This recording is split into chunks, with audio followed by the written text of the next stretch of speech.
In the second half of the 20th century, California not only seemed home to America's highest concentration of cults, but also to most of the nation's serial killers.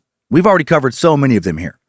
Randy, the scorecard killer Kraft, Richard, the Night Stalker Ramirez, Ed, the co-ed killer Kemper, Mother, Lonnie David Franklin Jr., a.k.a. the Grim Sleeper, the freeway killer William Bonin, Old Billy Gutterballs, the Golden State Killer Joseph James D'Angelo, the dating game killer Rodney Alcala, and many, many others. One lesser-known Southern California serial killer with a higher victim count than many of the monsters I just mentioned was a man whose names most of you are probably unfamiliar with, William Lester Suff. Suff targeted women in and around the Southern California cities of Riverside and Lake Elsinore. Investigators believe he started killing women in 1986, not too long after serving almost 10 years in prison in Texas for a murder over there. After his arrest in January of 1992, Suff was connected to 19 murders.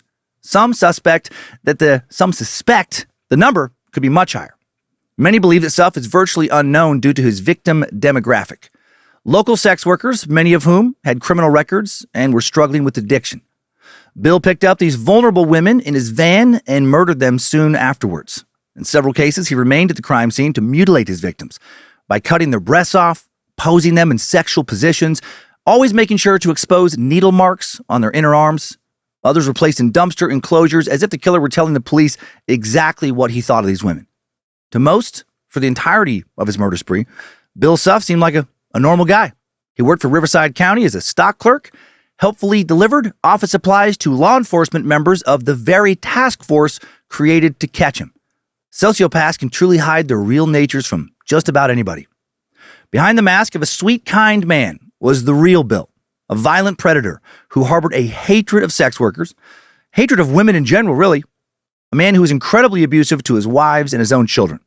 Today we'll discuss the life and crimes of Mr. Suff, a man filled with an incredible amount of rage that only his victims, children, or those unlucky enough to date or marry him ever saw, on another True Crime edition, but the first 2024 True Crime edition of Timesuck. This is Michael McDonald, and you're listening to Timesuck. You're listening to Timesuck.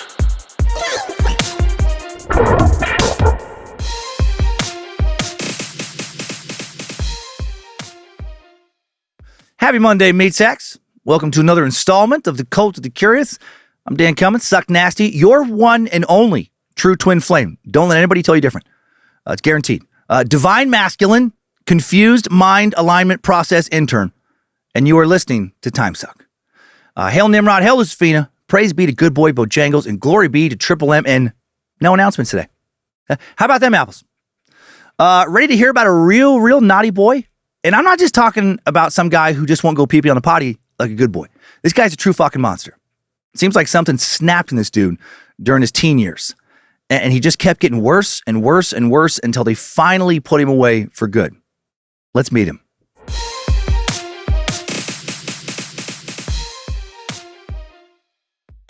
Here's how we're breaking down the sad, scary story of the Riverside Killer today. Very much a forgotten killer from the late 80s and early 90s, despite committing crimes just as savage as much more notorious murderers. I'll start off with a brief overview of Riverside County, the central location of today's story, followed by a full timeline of William Suff's life and crimes, including the investigation that led to his arrest and the trial that followed. Also, quick heads up, if randomly you love to feast on a bowl of chili, some hot chili, while you listen to Timesuck, you might want to skip your chili routine today. That'll make sense before this is all over. So where is Riverside County? Riverside County is actually located in hell. It's literally one of the worst places to live on earth. If not the very worst place, at least if you're a light worker like myself.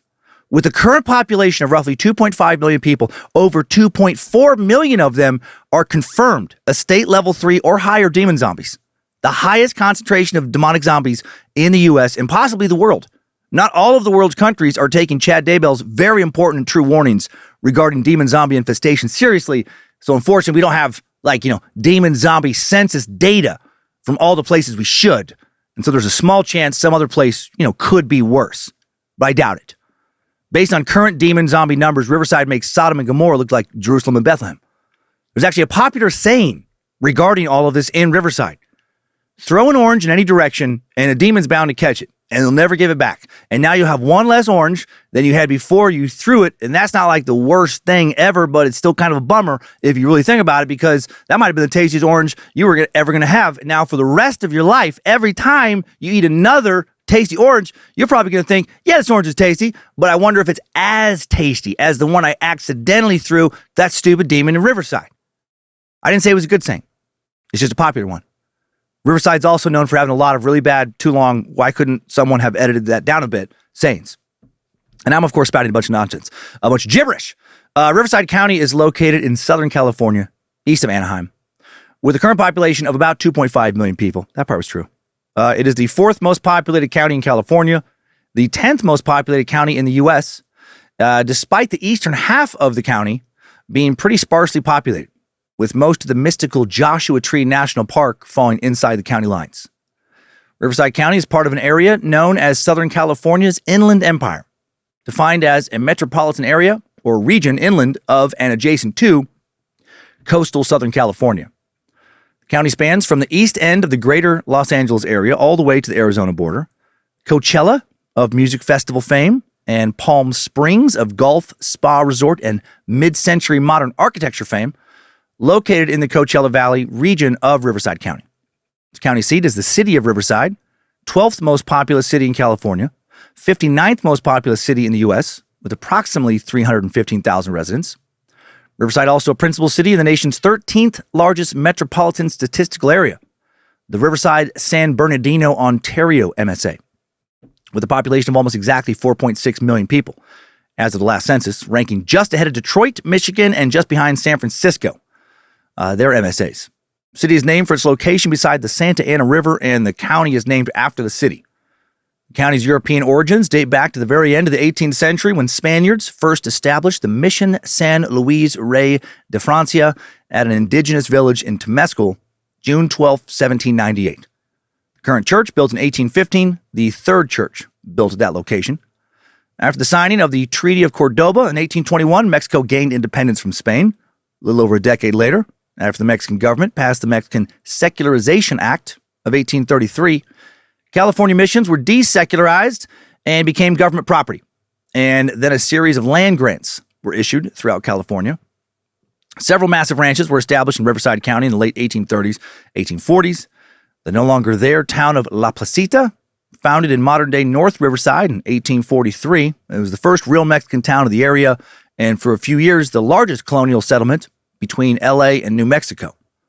In 1848, the U.S. took over California, winning it in the Mexican-American War. California's first 27 counties established in 1850. Same year, California became a state, Riverside not amongst them, originally being part of both L.A. and San Diego counties, later being part of San Bernardino and San Diego counties. California's 18th governor, Henry Markham, signed a measure to create Riverside County, March 11, 1893, established with land from both San Bernardino and San Diego counties, and the county has expanded a bit since its initial creation. 57 years after its inception, in 1950, when Bill the Riverside Killer Suff was born, the county looked a lot different than it does today. Population only around 170,000. The county population would not surpass 1 million people until 1990. Thanks to so many less people, the area still looked a lot like, a bunch of different towns and cities with orange groves inside them and in between them, as opposed to the western half of the county today being, best categorized as miles and miles of congested urban sprawl. Miles and miles of a steady rotation of residential areas, then commercial areas, then industrial areas, one city blending largely indistinguishably into the next. Speaking of orange groves, Riverside County historically probably most famous for being the center of California's orange-based massive agricultural boom of the late 19th and early 20th centuries. Riverside, the city, now has 24 nationally registered historic sites, more than 100 city landmarks that commemorate the city's citrus industry history. In 1873, the U.S. Department of Agriculture forever changed the history of Southern California when William Saunders, a horticulturalist for the department, sent 2 small Brazilian navel orange trees to friend and Riverside resident Eliza Tibbetts, trying to seduce her with some sweet, sweet fruit. Those trees, grown in ideal soil and weather conditions, produced an especially sweet and flavorful winter harvest fruit. And in less than a decade, by 1882, there were more than 500,000 citrus trees in California. And almost half of those were in the area around Riverside. The development of refrigerated railroad cars, more modern irrigation systems made Riverside the richest city in all of America in terms of per capita income by 1895. It was an amazing place to live. Ideal weather, beautiful mountainous desert topography, some big lakes, flowing rivers, lots of fresh fruit, a lot of good jobs to go around for a lot of people. 4 decades later, in 1939, the city was still a prominent place to live. The first screening of Gone with the Wind took place at the Riverside Fox Theater, one of the nicest, most opulent theaters on the West Coast at that time. Today, still looked at as a nice place to live by many, but not as opulent. No longer a real prominent city. When I lived in Santa Monica, talks of Riverside, usually framed it as being a shithole. I don't think it actually is. Some LA snobbery going on there for sure, but definitely no longer considered like, a place where the cool kids are living. Looked at more as a place where, you can live if you want to be able to actually buy a house with a yard for the kids, if you can't afford to do that in the LA area. Western half of the county, where today's story largely takes place, now largely associated with Southern California traffic. A lot of people commuting west for work, and also poor air quality due to high levels of air pollution. So much smog, actually one of the worst counties in all of America, as rated by the American Lung Association in 2020. It's a very racially mixed area. About half the residents of Riverside, the city, for example, identify as Hispanic, with 80% of those residents identifying as Mexican or Mexican American, according to 2010 census data. About 7% identify as Black, another 7% Asian, over half identify as white, with some of those residents also identifying as Hispanic. Today's story takes place largely in 2 cities in Riverside County, Lake Elsinore and Riverside. The city of Lake Elsinore, first established in 1888, the main feature of the city is the lake it's named after. Largest natural lake in Southern California. About 3,000 acres, full of largemouth bass, channel catfish, bluegill, crappie, few rainbow trout, and other types of panfish. Lake Elsinore started off as a little resort lake town, but steadily grew into a city of 70,000 residents roughly today. Back in 1950, when Suff was born, just over 2,000 people lived there. And the city of Riverside, back when Bill was born in 1950, had only about 47,000 people. So the whole area, way more rural than today. Lots of orange groves, good places to hide bodies, still inside the city limits. Poverty rate in Riverside, 12.9% compared to a national average of 12.4. 2019 per capita income rate, $43,073 compared to a national average of $56,490. So no more poverty on average than the rest of the nation, but also not as many affluent people on average as the rest of the country. Very middle class. Riverside, not a hub, not a major hub for a bunch of, huge employers for like some big economic sector, like, big tech, pharmaceuticals or something. Seems like it was also very middle class when Bill grew up in the area. And again, still, very middle class when he went on his murder spree many years later. Crime-wise, sources were all over the place when it comes to comparing Riverside crime rates with the overall national rates. In general, it seems like Riverside County has a slightly higher rate of violent crime than the national average, quite a bit more property crime than the national average, but also quite a few less murders than the national average. Bill Suff would do his best to boost those stats in 1989, 1990, and 1991. And then just a tiny bit more now about the Riverside area before jumping into Billy Boy's timeline. Journalist David Lohr, who wrote about Bill's crimes, had this to say about him, or about the county. Riverside is a burgeoning urban sprawl, which boasts a UC campus, Mount Rubidoux, and a county population growth unmatched in any nearby region. Those who have traveled through the area often compare the trek towards the industrial area to that of the entrance to Dante's 7 Levels of Hell. A thick veil of smog rests over the district, and the permeating smell which emanates from many of the local factories is something most visitors care not to describe. So, guess my hell description earlier not that far off. At least not according to David Lohr's assessment of the area. Guessing he lives in the LA area. Again, I don't think it's that bad at all. I think it's actually a pretty nice place. So why have you, unless you are a major true crime fan who likes exploring lesser-known killers, likely never heard of Bill Suff? Well, like a lot of serial killers who only target sex workers, his crimes, they didn't really make waves. For him, they didn't really make waves in Riverside when they were happening.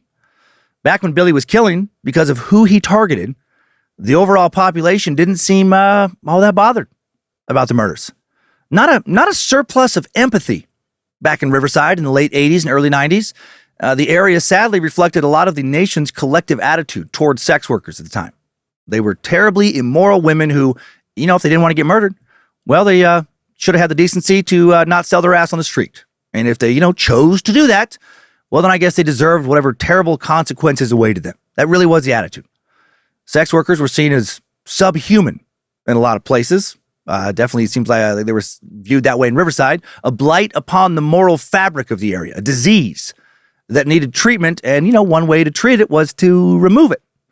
One restaurateur, Pat Lovett, owner of Granny's Kitchen, it was a downtown restaurant in Riverside at the time, interviewed by a reporter for the LA Times for an article that came out on February 8th, 1991, said, if it were a bunch of housewives getting killed or little kids, then everyone would be running around with the gun like vigilantes.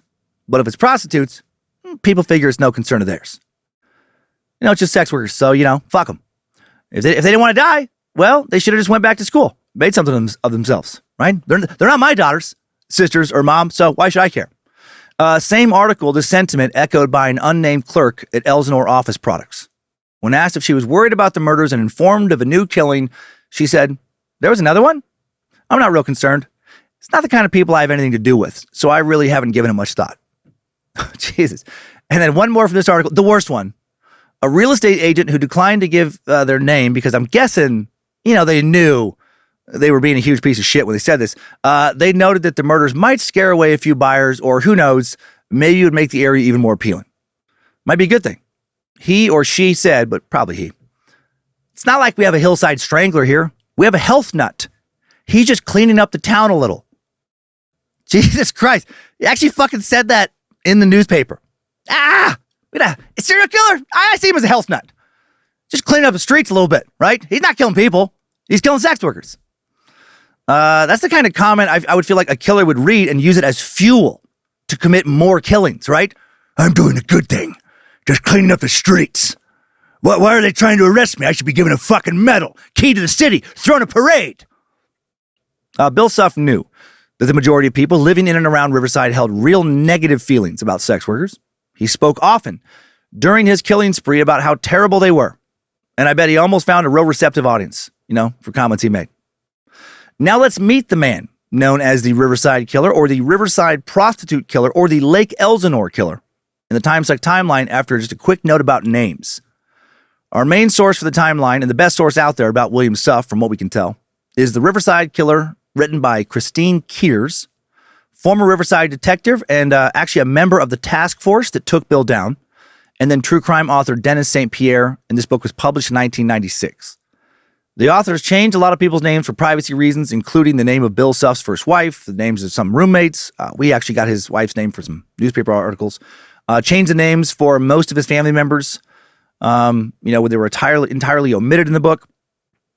We were able to find some names in other sources, but not all of them. Showed up in old newspaper articles and, genealogy databases. So just want you to know that when we don't have names for some of the people here, it wasn't due to a lack of effort. Despite being a prolific serial killer who killed not that long ago, because, again, he only targeted sex workers, there just was not a lot of interest in this bastard, not a lot of investigative journalism done. Also seems like most of his family went to greater lengths than a lot of the relatives of serial killers, to not be interviewed and not be associated with this dirty, dirty bird. Okay, disclaimer done. Here we go. Strap on those boots, soldier. We're marching down a Timesuck timeline.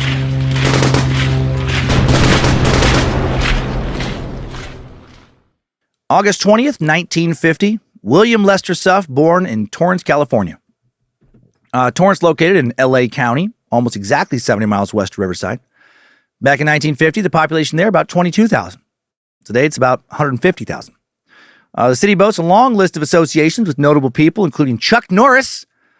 He moved to Torrance when he was 12. Actress sex symbol Bo Derek. Filmmaker Quentin Tarantino spent a few years of his childhood in Torrance. Bill was the oldest of 5 children. His mother, Elizabeth, later Elizabeth Mead, had 4 boys and 1 girl. His biological father, not named in any sources or records we can find. So, I'd like to have some name to refer to him when I talk about him. So I've just made up a name at random. No relation to any, real living person. Just a completely, totally random, made up name. And I'm just going to call him Pat Sajak. Pat Sajak Huff, father of Bill. Bill's siblings, Pat Sajak's other kids, who did not grow up to also be serial killers, Born in 1952, 1956, 1957, and 1958. According to the LA Times, one brother's name was Kenneth. Kenneth later told the Times that Bill was a typical friendly older brother. We got into fights like brothers do, but I never remember him being violent or anything. Another brother was Robert. Third brother's name was Donald. Donald was arrested in 1994 for molesting a girl under the age of 13. So, at least two of the five of Pat Sajak's kids are sexual predators. If you take away nothing else from this episode, let it be that at least 2 of 5 of Pat Sajak's kids are sexual predators. Bill's parents got married November 26, 1949 in Virginia, moved to California before he was born. Pat Sajak, again, Bill's father, moved to take a job in the aerospace industry, but his true passion was, of course, game show hosting. Drumming. More on that later. Pat's wife, Elizabeth, has been described as a strict, uncompromising housewife. The Suff family moved from Torrance up north to Fresno in Central California. I don't know if that uncompromising part is true, though, based on some stuff that happens later. I feel like she did have to compromise. Suff family moved from Torrance up north to Fresno in Central California shortly after Bill's birth, where Suff's siblings were born. In Fresno, some existing marital problems apparently worsened. In August of 1960, the then 10-year-old Bill's father, Pat Sajak Suff, filed a divorce complaint accusing his wife of mental cruelty and associating with men other than her husband. That's a funny way of accusing her of maybe cheating on him. Associating with men other than her husband. Do I know she's sucking other dicks, Your Honor? I don't. What I do know is that at the very least, she has been associating with men other than her husband. And she's probably been associating her lips right around the dirty, dirty wings. I can't prove it, Your Honor. But come on. Pat, surprising considering what he'll do later, demanded full custody of the kids. Elizabeth denied his accusations, claimed he was the one doing the cheating. The divorce action did not proceed past the initial complaint. Suffs were able to reconcile. Then they moved to Riverside County, where they first lived in the little town of Paris. About 3,000 people back then, even though over 80,000 live there now, located between Lake Elsinore and Riverside. And then they moved to Little Lake Elsinore, which had a mix of mostly middle-class and low-income families at the time. And Lake Elsinore, according to our main sources' authors, Kears and St. Pierre, the Suff family often teetered between two sides of the community: the respected, hardworking, church-going, family-oriented side, and the scandalous, impoverished, luckless, ne'er-do-well side. The Suffs accrued more detractors than supporters. So, they sound like they were a little bit unstable. They go to church for a while, try and walk the straight and narrow, and then fucking Elizabeth would start associating with some stray cocks again, or Pat Sajak would start flicking some stray lady ween beans, and they're off the fucking rails. Or that didn't happen. Something happened, though. What did for sure happen in Lake Elsinore was Pat Sajak suddenly decided he needed to pursue a career as a drummer. As in, right now. So the father of 5 kids says goodbye to a stable job with good money and benefits and becomes a drummer for a few local country western bands that aren't doing anything other than playing some local gigs, and I'm guessing singing some cover songs. And this, of course, negatively affects the family's finances, very much so. Pat Sajak being a little selfish. I'm sure this decision led to a lot of fighting at home. Outside of some financial troubles, Bill still seemed to enjoy a pretty traditional 1950s and 1960s suburban childhood, though. When the family was living in Fresno, the Suffs got really into the Boy Scouts. Bill was a member. Mom was a den mother. Dad was a troop leader. Lake Elsinore, Bill and his siblings spent a lot of their days playing in and near the lake and in the Cleveland National Forest. Bill also learned to play the trombone and the trumpet. Later participated in the band at Lake Elsinore High School. Not much is said about how Dad treated the kids. No mention of abuse. Although she was not physically abusive, Mom was said to be very unaffectionate, not very affectionate, a little cold towards her kids. A lot will be made by some psychologists studying this case later. Mostly people interviewed in some little documentary episodes about this, who will say that Bill desperately craved his mom's approval, but didn't ever feel like he really got it, and that this dynamic partially led to his murdering ways later. I don't know how much that's really true, and how much that just makes for good sound bites on true crime docs. 1967, when Billy Boy is still 16, the Suff family opens a cafe as a source of income, and then one day, Bill's father, fucking Pat Sajak, told his wife, Elizabeth, he was, quote, going home to change his clothes, and he would be back at 3:30. But he didn't come back at 3:30. He didn't come back at all. When she went home after closing the cafe, Pat Sajak was not there either. Dude just bounced, ended up moving all the way across the country to Flint, Michigan to live with his parents. Classic deadbeat dad. Classic Pat Sajak, really. Mr. Suff will claim that his wife had begun associating with another man, and that's why he had to leave. Back in Michigan, he'll remarry, have 2 daughters, then get divorced, then remarry again when Bill gets arrested for numerous murders. And it doesn't seem as if this fucking deadbeat dad had any real contact with his kids, didn't really pay child support, didn't just get a divorce, just abandon his entire family. All 5 kids. See ya. It's fucking crazy how often that happens. I literally cannot imagine just abandoning all your responsibilities like that. Unless you're a sociopath. I would think that the guilt would eat you alive.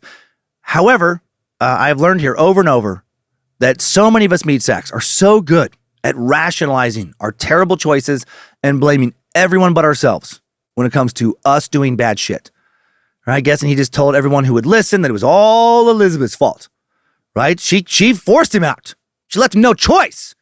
He had to go fucking drum in Michigan and not live with this crazy woman. Just associate with all these dicks.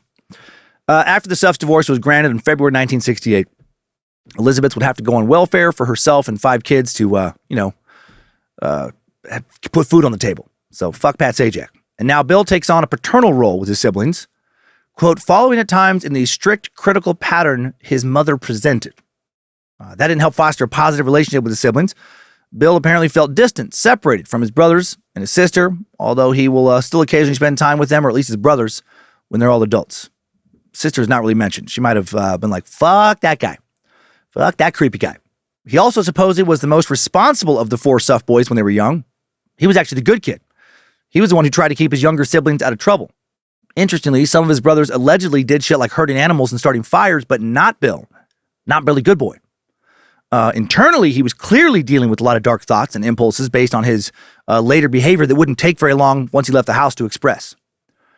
Now attending Lake Elsinore High School, Bill would be a below-average student. He'll graduate 87th out of a class of 144, but he did graduate. His former vice principal described him as a loner and said other students ignored him. He called Bill likable, but, quote, pathetic. Pathetic is such a funny adjective. You don't hear a lot of people, man, this guy's fucking pathetic. It's such a rough one. Like, I'd rather be called like stupid, an asshole, lazy, like pathetic. Just, that one feels like it stings a little bit more. Wish I knew why he used that adjective. Doesn't sound like he was a big fan of Bill. Also, how many of Bill's social problems were caused, at least in part, by his dad just walking out on him and his family when he was 16? Such a sensitive and important age in one's personal development. Right? His dad's been around his entire life and then just sneaks out, does it in such a shitty way. Hey, I'll see you. I'll be back at 3:30 at the cafe. I'll see you in a bit. And then just fucking leaves. In the days before cell phones, right? I'm sure for a while there, they had literally no idea what happened to him. Like, it's like the classic, like going out for milk and cigarettes and then just not coming home. Just abandon all his kids.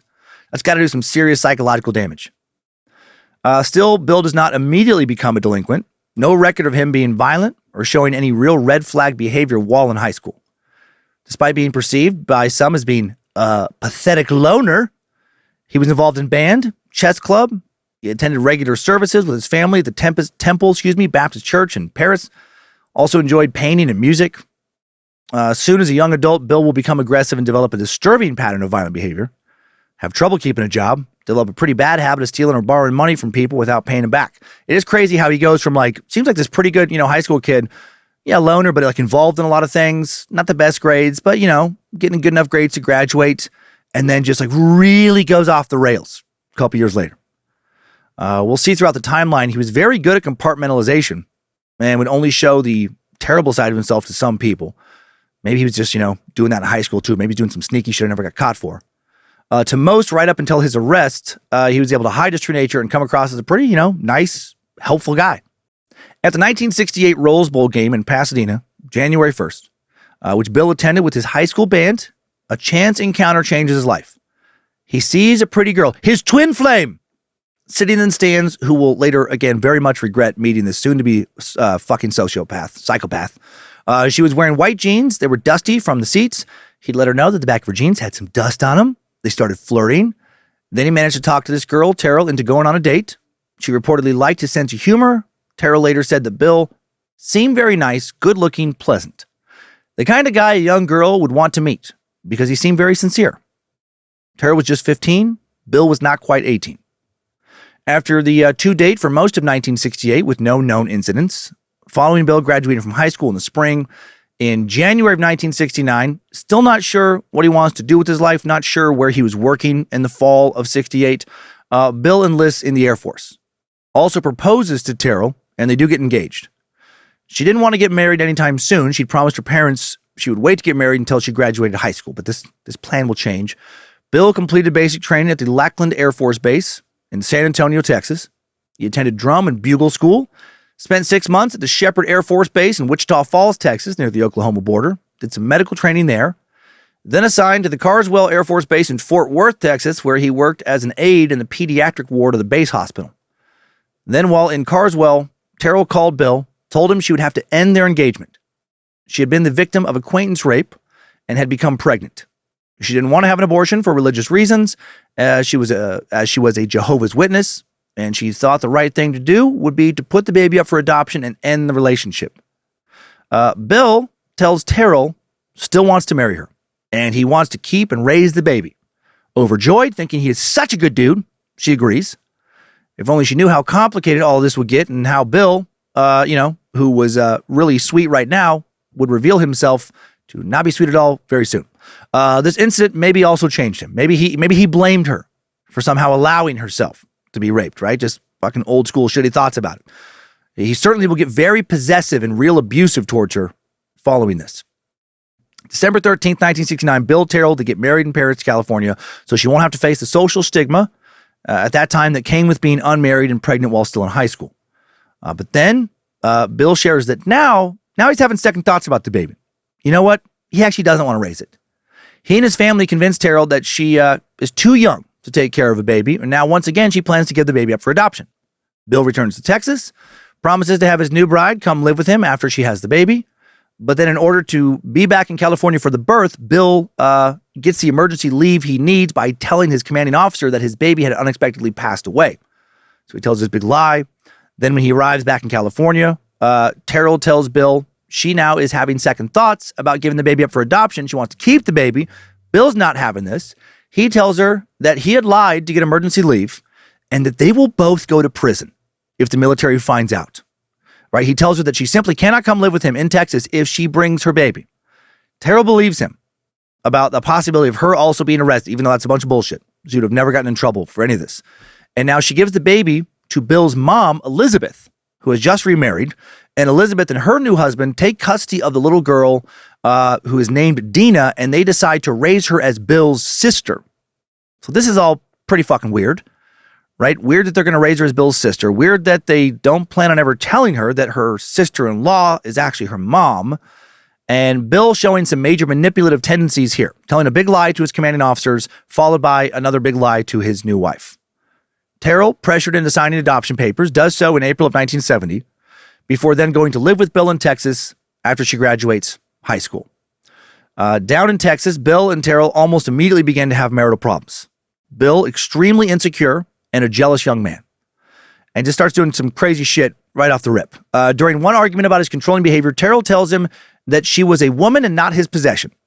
And she responded with, no, or I'm sorry, she said he responded with, no, you're my wife and that's all. She was his possession in his eyes, as you'll see. And Terrell here, God, she does remind me a lot of my wife, Lindsay. Consistently refusing to submit, to be subservient. Yeah, it's amazing to me that her disobedience and insistence on exercising her own free will has not led to me becoming a serial killer. Especially since it's, with my dad and all, probably my DNA. That running gag, by the way, I've had here with me joking about Lindsay, is something I've been doing privately for most of our marriage. When I want to get a quick rise out of her, I love to say stuff like, I just want you to know you're a good wife. It's been a real pleasure owning you. You are definitely one of my favorite pieces of property. And even though she knows I'm joking, it fires her up so much. It's so fun. Since I don't live near my little sister Donna, and I don't get to still torture her on a regular basis psychologically, this is the next best thing. Scratch is the same obnoxious older brother itch. And don't feel bad for Lindsay. She has an older brother who also isn't around to be constantly harassed, so she does that to me. Constant mockery in the Cummins home. Okay, refocusing on the actual subject today. Echoing Bill's own parents' relationship problems, both he and Terrell now accuse each other of cheating. Right? They're both associated with other people. Not sure about Bill's accusations, but Terrell's accusations based in reality. According to interviews with her years later, when Bill first brought her to Texas, he told her that he got himself a girlfriend, gotten some side action, just tells her this, while he's waiting for her to move in with him. And he actually asked Terrell to cut and color her hair to match this supposed now former girlfriend. Ballsy.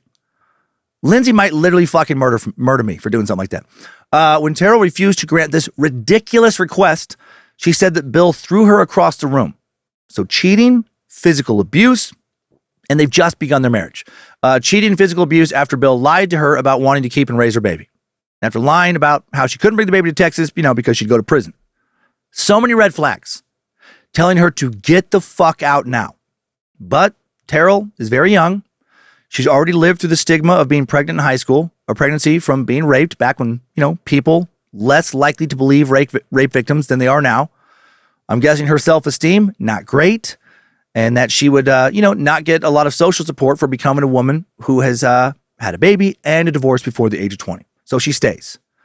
And of course, as they pretty much always do in these situations, things get worse. Bill quickly becomes unhappy with their sex life now. He's demanding that Terrell allow him to tie her up during sex. She's not into that. So he now rationalizes his cheating as being her fault. Right? They're having sex problems because she is frigid. So get divorced. Right? You married too young. You're not right for each other. End it. But they don't. Bill fucks around while also becoming insanely possessive of Terrell, which is a fairly typical pattern for assholes like this. Bill was so controlling that he didn't even allow Terrell to go grocery shopping alone.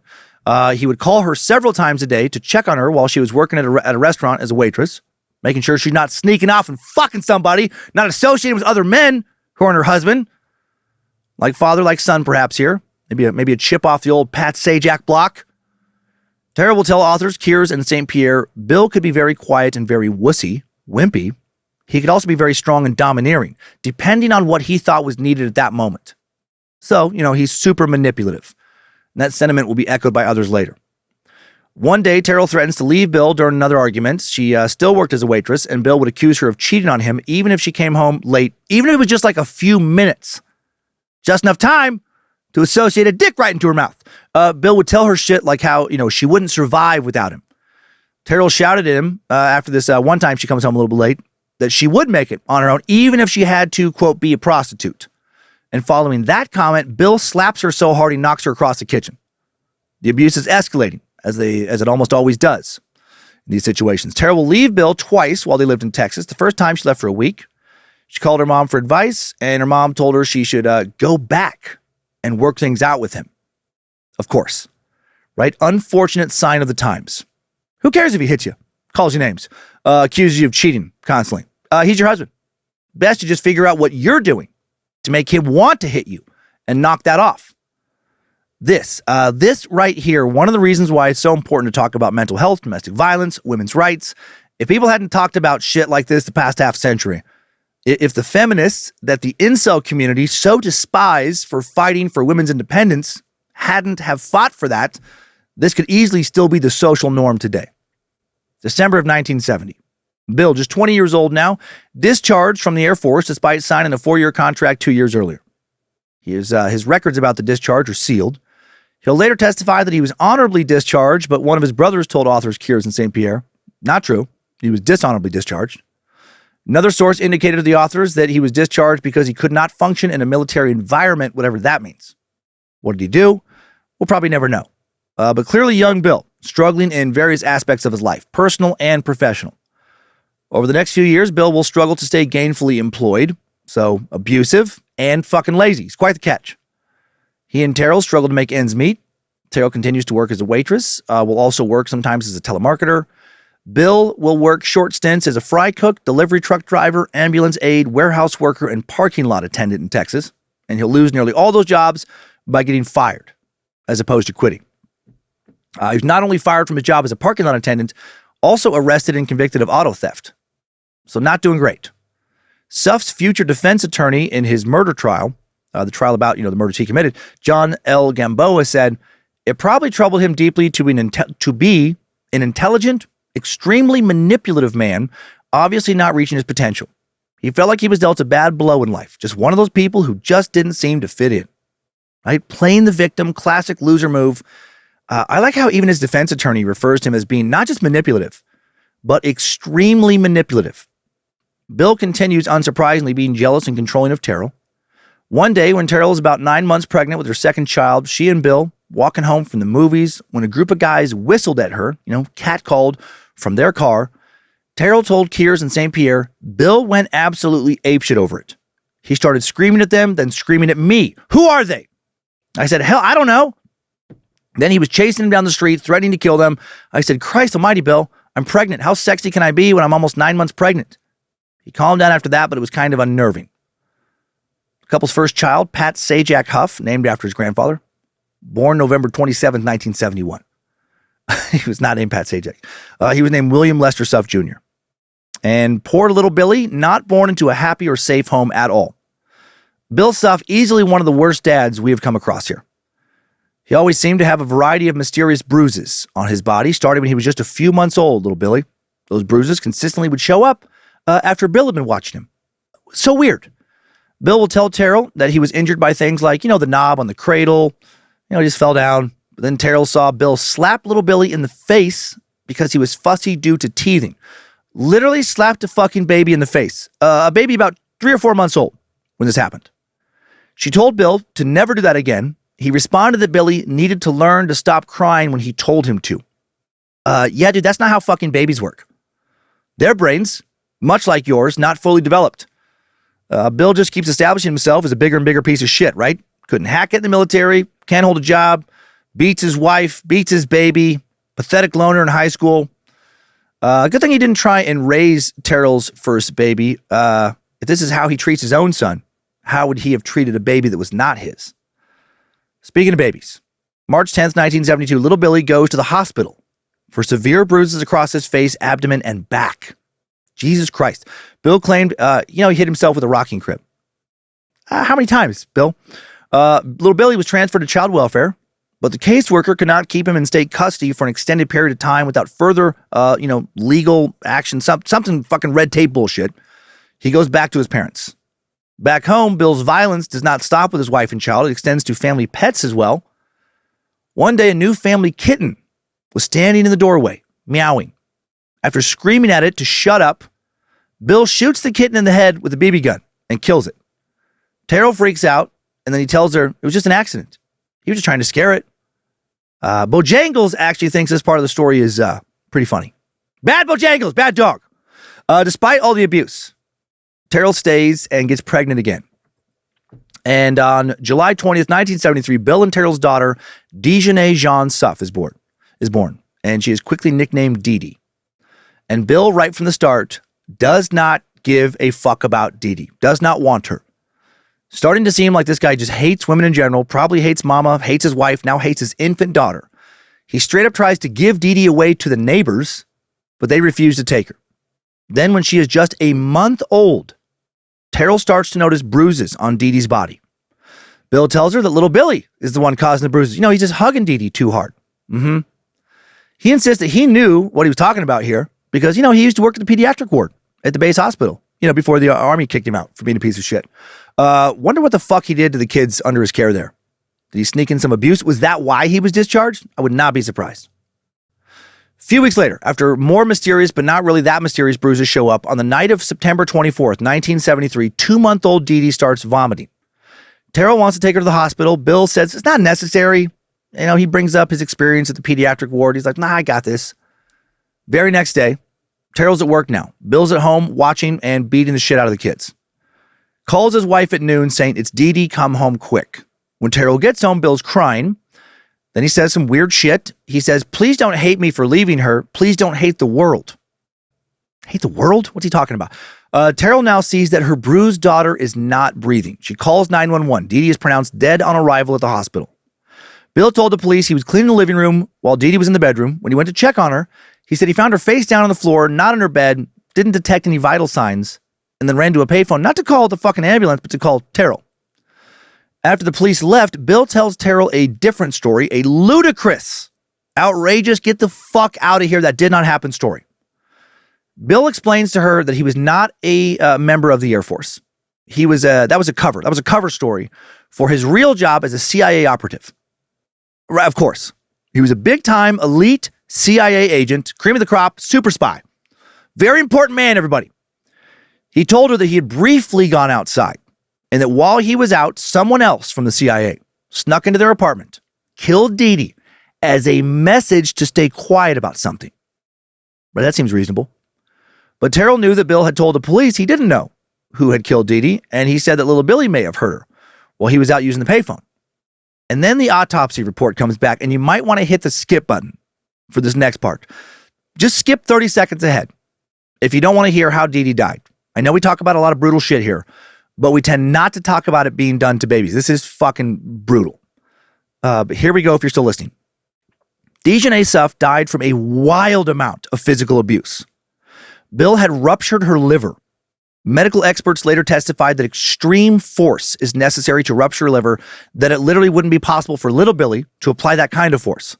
Later assumed that she had been punched in the liver very hard by her monster of a father.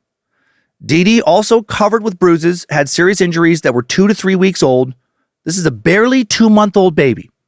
13 broken ribs, broken arm, dislocated shoulder, palm print shaped bruise on her fucking face. Those not even the most disturbing injuries. Also had adult bite marks on her forehead and stomach. Finally, worst one, cigarette burn on the bottom of her foot so severe it went down to the bone. This 2-month-old child was fucking tortured her whole very short life. Fuck Bill Suff. And honestly, fuck Terrell too, for not grabbing her kids and fleeing before this happened. Right? Her baby wasn't maybe being abused. She knew. Right? There's very obvious bruises, bite marks, and she still left the kids with him. I don't think we should give even other abuse victims, when they're adults, a moral pass for not doing shit to protect a helpless baby. 2 days after the police find little Dee Dee dead, September 27th, 1973, 23-year-old William Lester Suff charged with the murder of Dejanay Suff. Little over 4 months later, February 5th, 1974, Terrell Suff also charged with her murder. An intentional infliction of injury thanks to Bill doing everything he could to blame her for the abuse. Both Bill and Terrell will go to trial in April of 1974. Bill's attorney, John Gamboa, tried to find mitigating factors for the defense. Bill refused to talk about his parents or siblings, which is interesting. What may have went on in his childhood that he, just wouldn't address. Neighbors, home visitors, landlords testified about Bill's violent behavior and various incidents of abuse involving his children, arguments with Terrell, unwillingness to work, other incidents of problematic antisocial behavior. Bill's defense tries to portray him as a loving father and a former Air Force corpsman, too medically dedicated to even consider inflicting harm on another human. Terrell testifies that Dejanay may have died due to little Billy loving and hugging her. She probably just wanted to believe that to alleviate her own guilt. Also testified that she had not witnessed any child abuse, which is not true. She'll admit that many years later. Bill gets on the stand, denies any responsibility for the murder.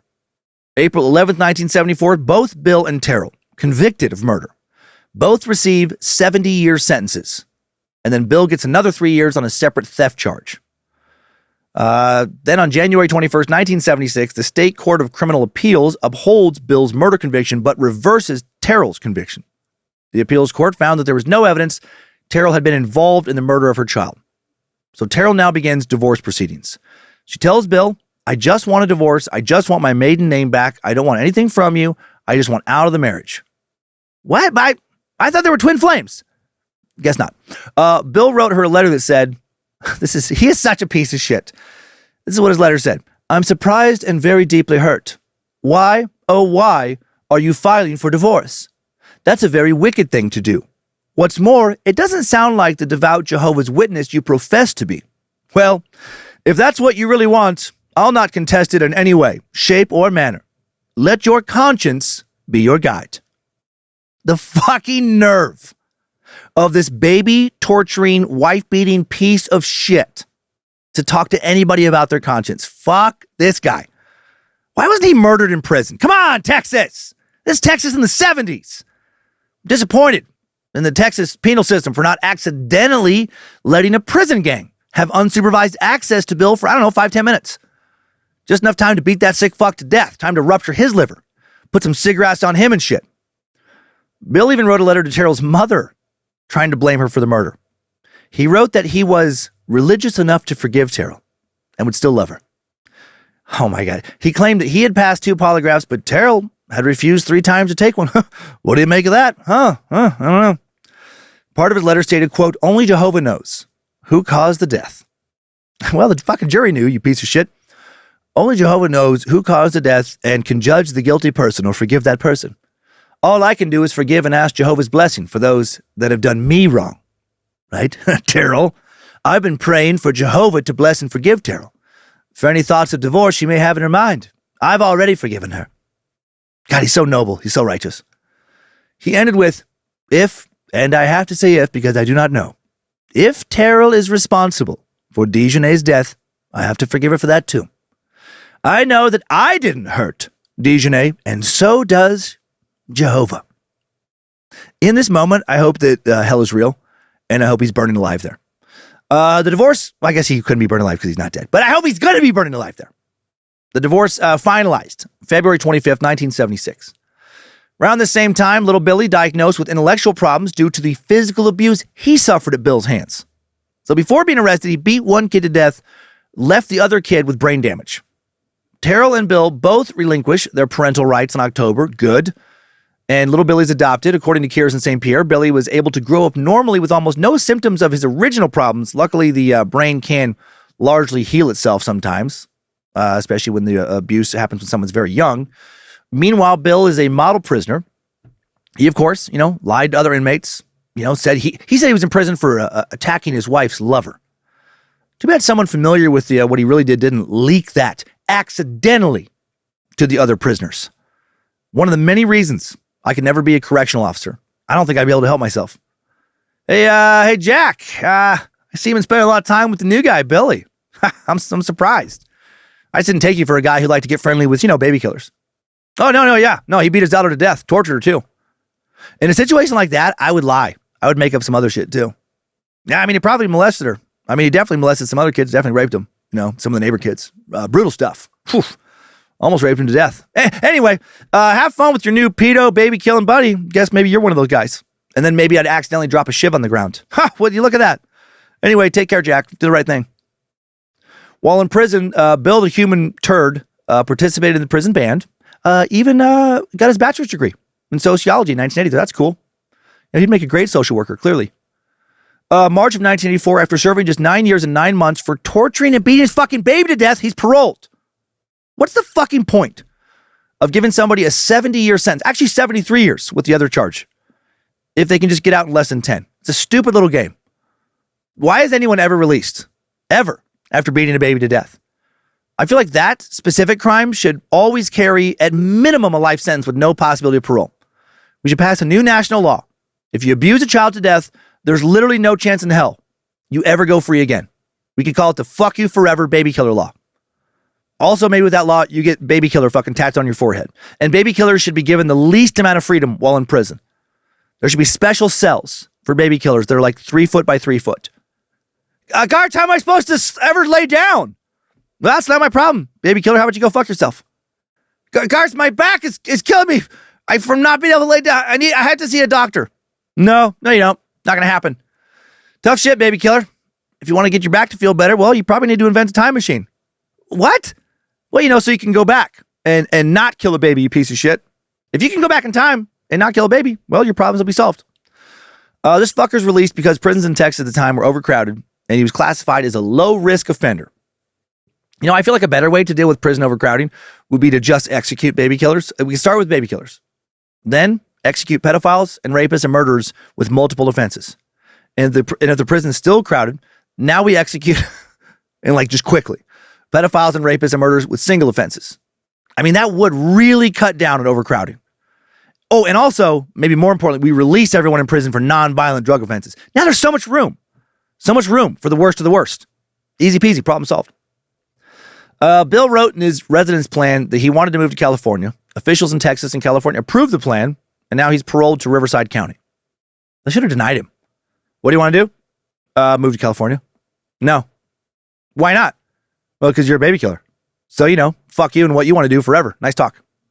Bill the baby killer, son of Sajak, now moves back in with his mother and her second husband in Riverside County, Sunset City, which was at this time a retirement community developed in 1962 for seniors 55 and over. Bill's stepfather described as being very strict, critical, and demanding, a male counterpart to the tough maternal influence in the household. Bill and his stepdad disliked each other. Yeah, I bet they did. I doubt his stepdad was super thrilled about a fucking baby killer coming to live with him. That would be a deal breaker for me, 100%. Yeah, no, your shitty son can live here, but only after, you and I get a divorce, and I'm not living here. Bill's sister, Dina, Terrell's daughter, only 13 or 14 now, also disliked him. Terrell told Kears and St. Pierre that based on her conversations with the girl, she didn't like Bill at all and argued with him a lot. She said she tried to avoid him as much as possible. Sometimes he would search her out, start to argue with her. Then she would say, "Get out of my face, leave me alone." I don't know why she didn't like him. She never said. She just didn't like the way he acted. How did Terrell feel about the man who killed one of her kids, beat another into intellectual disability, living with her remaining child? How did she not try and stop him from living there? How is he allowed to live in a home with any children in it after what he did? Why is she talking to the girl she gave away that's supposed to be, like Bill's fucking sister? So many questions. Soon after moving in with mom, Bill borrows a large amount of money from her, claiming he needed it to pay for a divorce. What she didn't know was that Terrell had already paid for the divorce. So the low-risk release immediately gets back to some of his old manipulative tricks. Elizabeth finds out the truth about her son when she talks to Terrell on the phone. Bill also, shortly after making it to California, tries to contact Terrell by leaving a message with her roommate that he'd been released from prison. Terrell told authors again, Kears and St. Pierre, he said he knew where I was, and if he couldn't have me, no one would.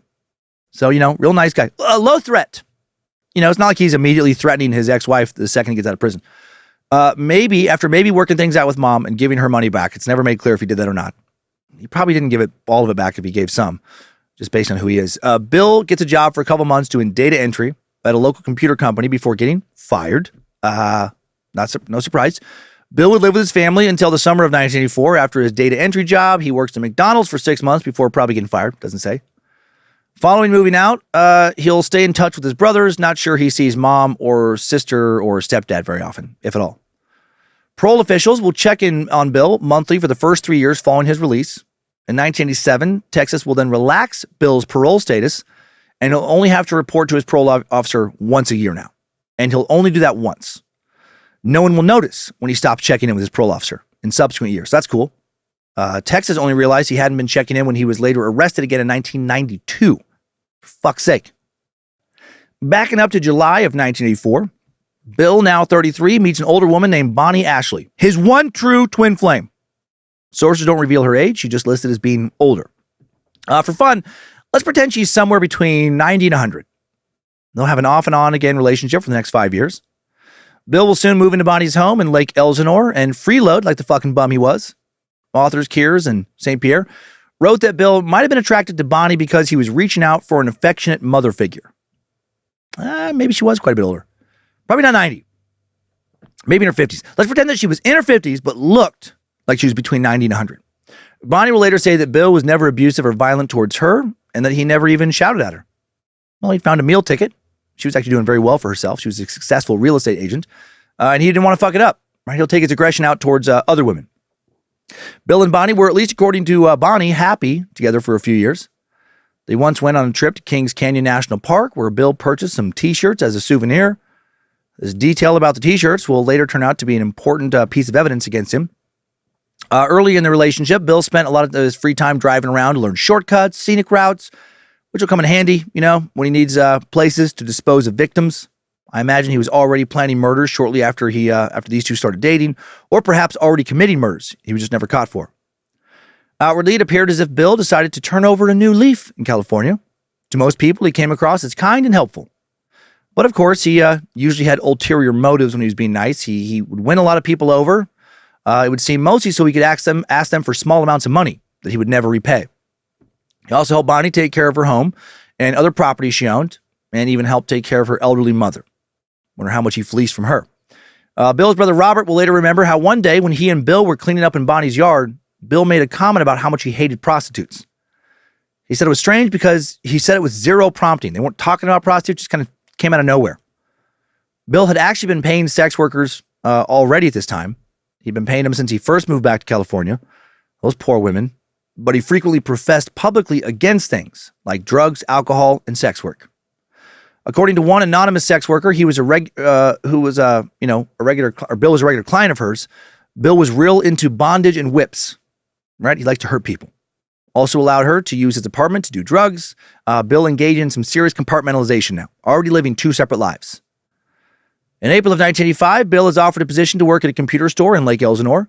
Before he's hired, Bill had stopped by often to talk with the owners, an unidentified married couple. He and his the owners, the husband and wife, complained about how Lake Elsinore's Main Street had declined because of sex work and drugs. The couple talked to Bill about a revitalization campaign for Main Street to get rid of the sex workers that were starting to frequent the downtown area in recent years. Bill hung up posters with them advertising their campaign, repeatedly expressed how sex workers disgusted him. Wonder if any of the sex workers who, he had hired saw him do this. Like, if you're a sex worker and you see a client of yours doing something like that, maybe avoid that conflicted fucking maniac at all costs going forward. Just a thought. The couple eventually offered Bill a sales job. Bill was to be paid in commissions, but he failed to sell literally anything for 6 months because, he was a lazy, worthless, sneaky pile of shit. The owners now paid him to babysit their kids or help out around the house because they felt bad for him and they had no idea that he'd been arrested back in Texas, right? He would routinely lie about stuff like that on job applications. This couple became friends with Bill to the point that they even offered him a room in their house. Terrifying. But Bonnie did not approve of that because the husband was often out of town. She didn't want her precious Billy boy to be alone with this woman. She told Bill that they were over if Bill moved in with this couple, so he chose to stick with his meal ticket, and he reduced contact with the couple after that. June of 1986, Bill now gets a new part-time job at an appliance store in Lake Elsinore, owned by an elderly couple. They thought Bill was very reliable. In reality, he was stealing money from their cash register to pay sex workers. This guy's such a pile of shit. He has no redeeming qualities.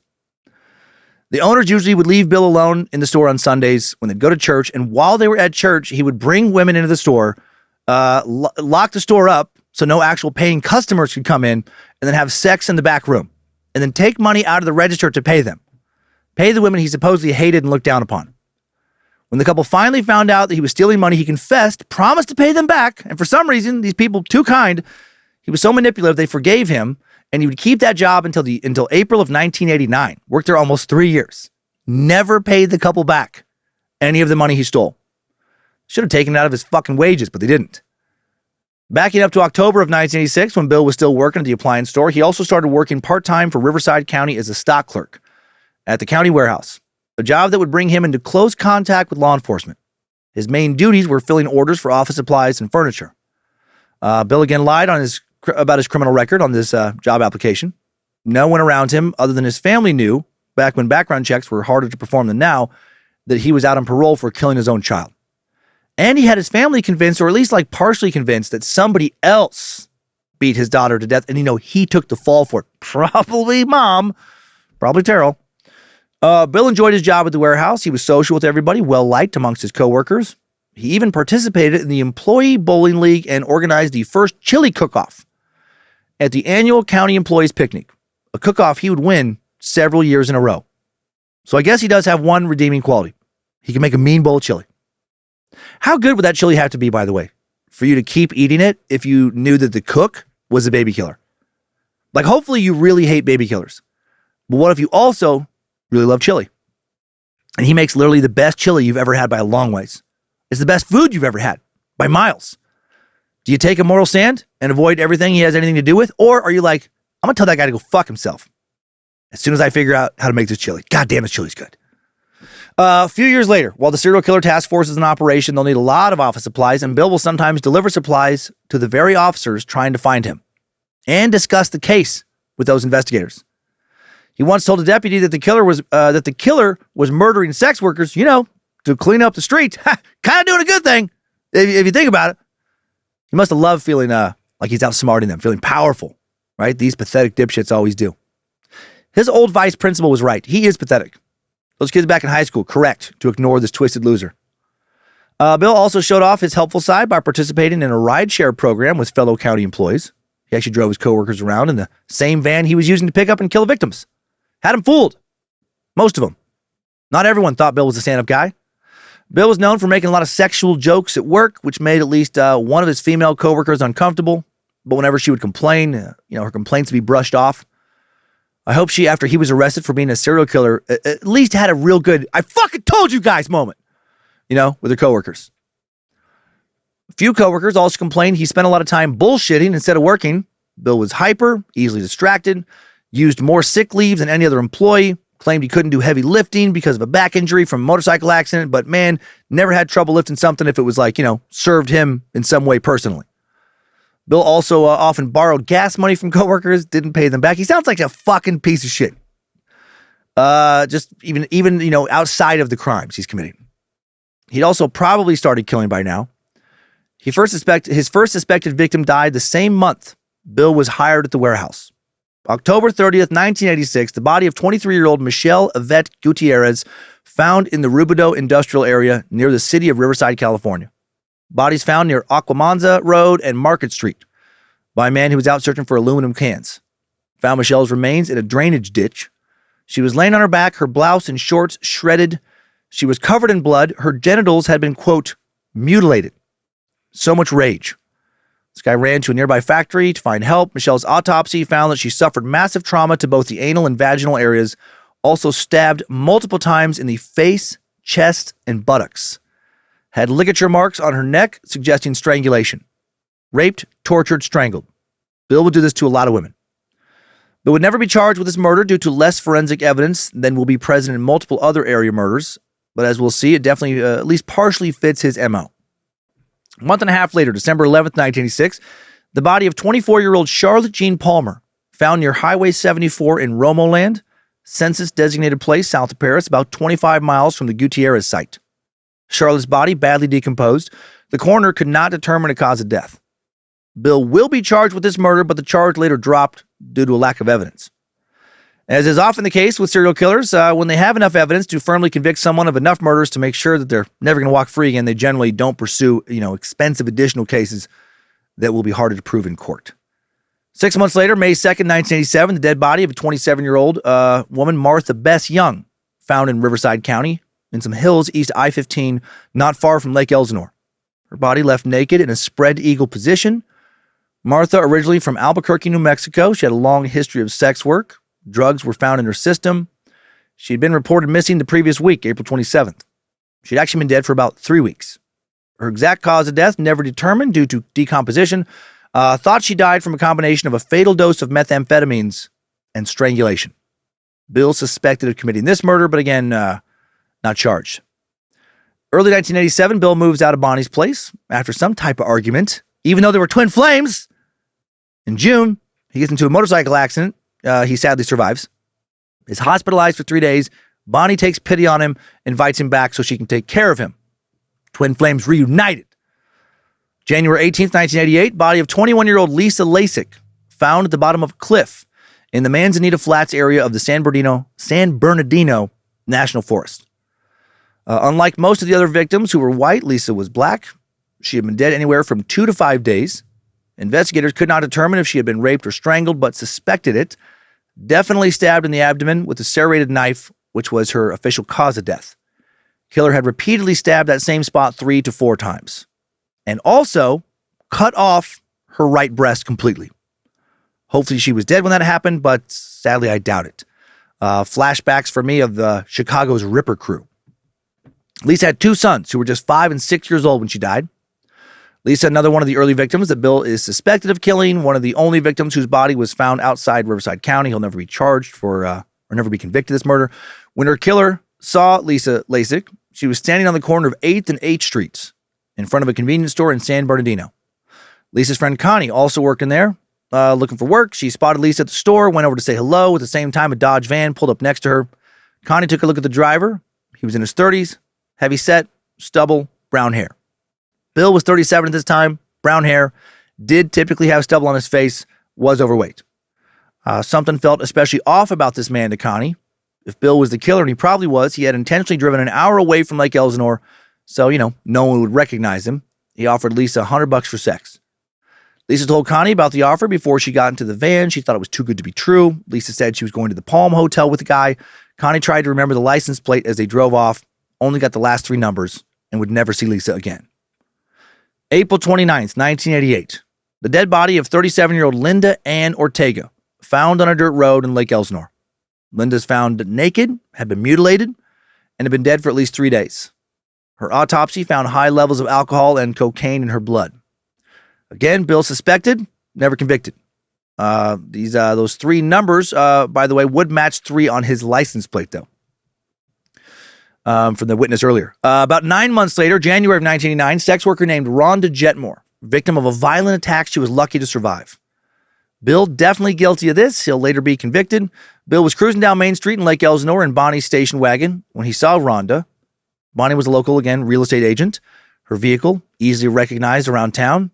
He picked up Rhonda Jetmore in it, offered her $20 for sex, went to a vacant house down the street that had no lights. When Rhonda held out her hand for payment, Bill hands her a single dollar because he's a piece of shit. When Rhonda tries to protest, Bill attacks her, starts to strangle her. Rhonda manages to fight him off, run away. 2 of her friends happen to be driving by when she runs out of the vacant house. One of them shoots at Bill when he tries to chase her. Good on them. Hail Nimrod. Then as he ran to his vehicle and to drive off, they continue to shoot, but no one hits him. So that's a bummer. The police never contact Bill about this incident, despite Rhonda making a report to a sheriff's deputy and identifying the vehicle. So fucked up, right? The complaints of sex workers historically not taken very seriously, unfortunately.